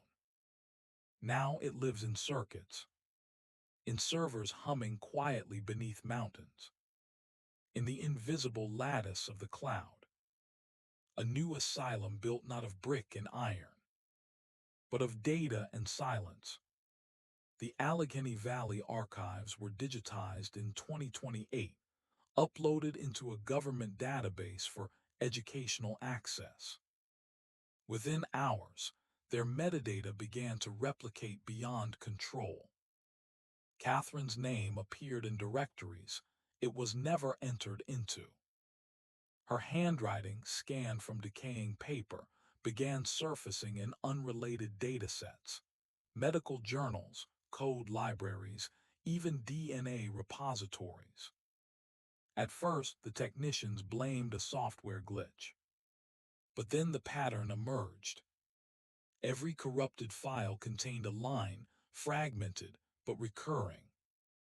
We were real.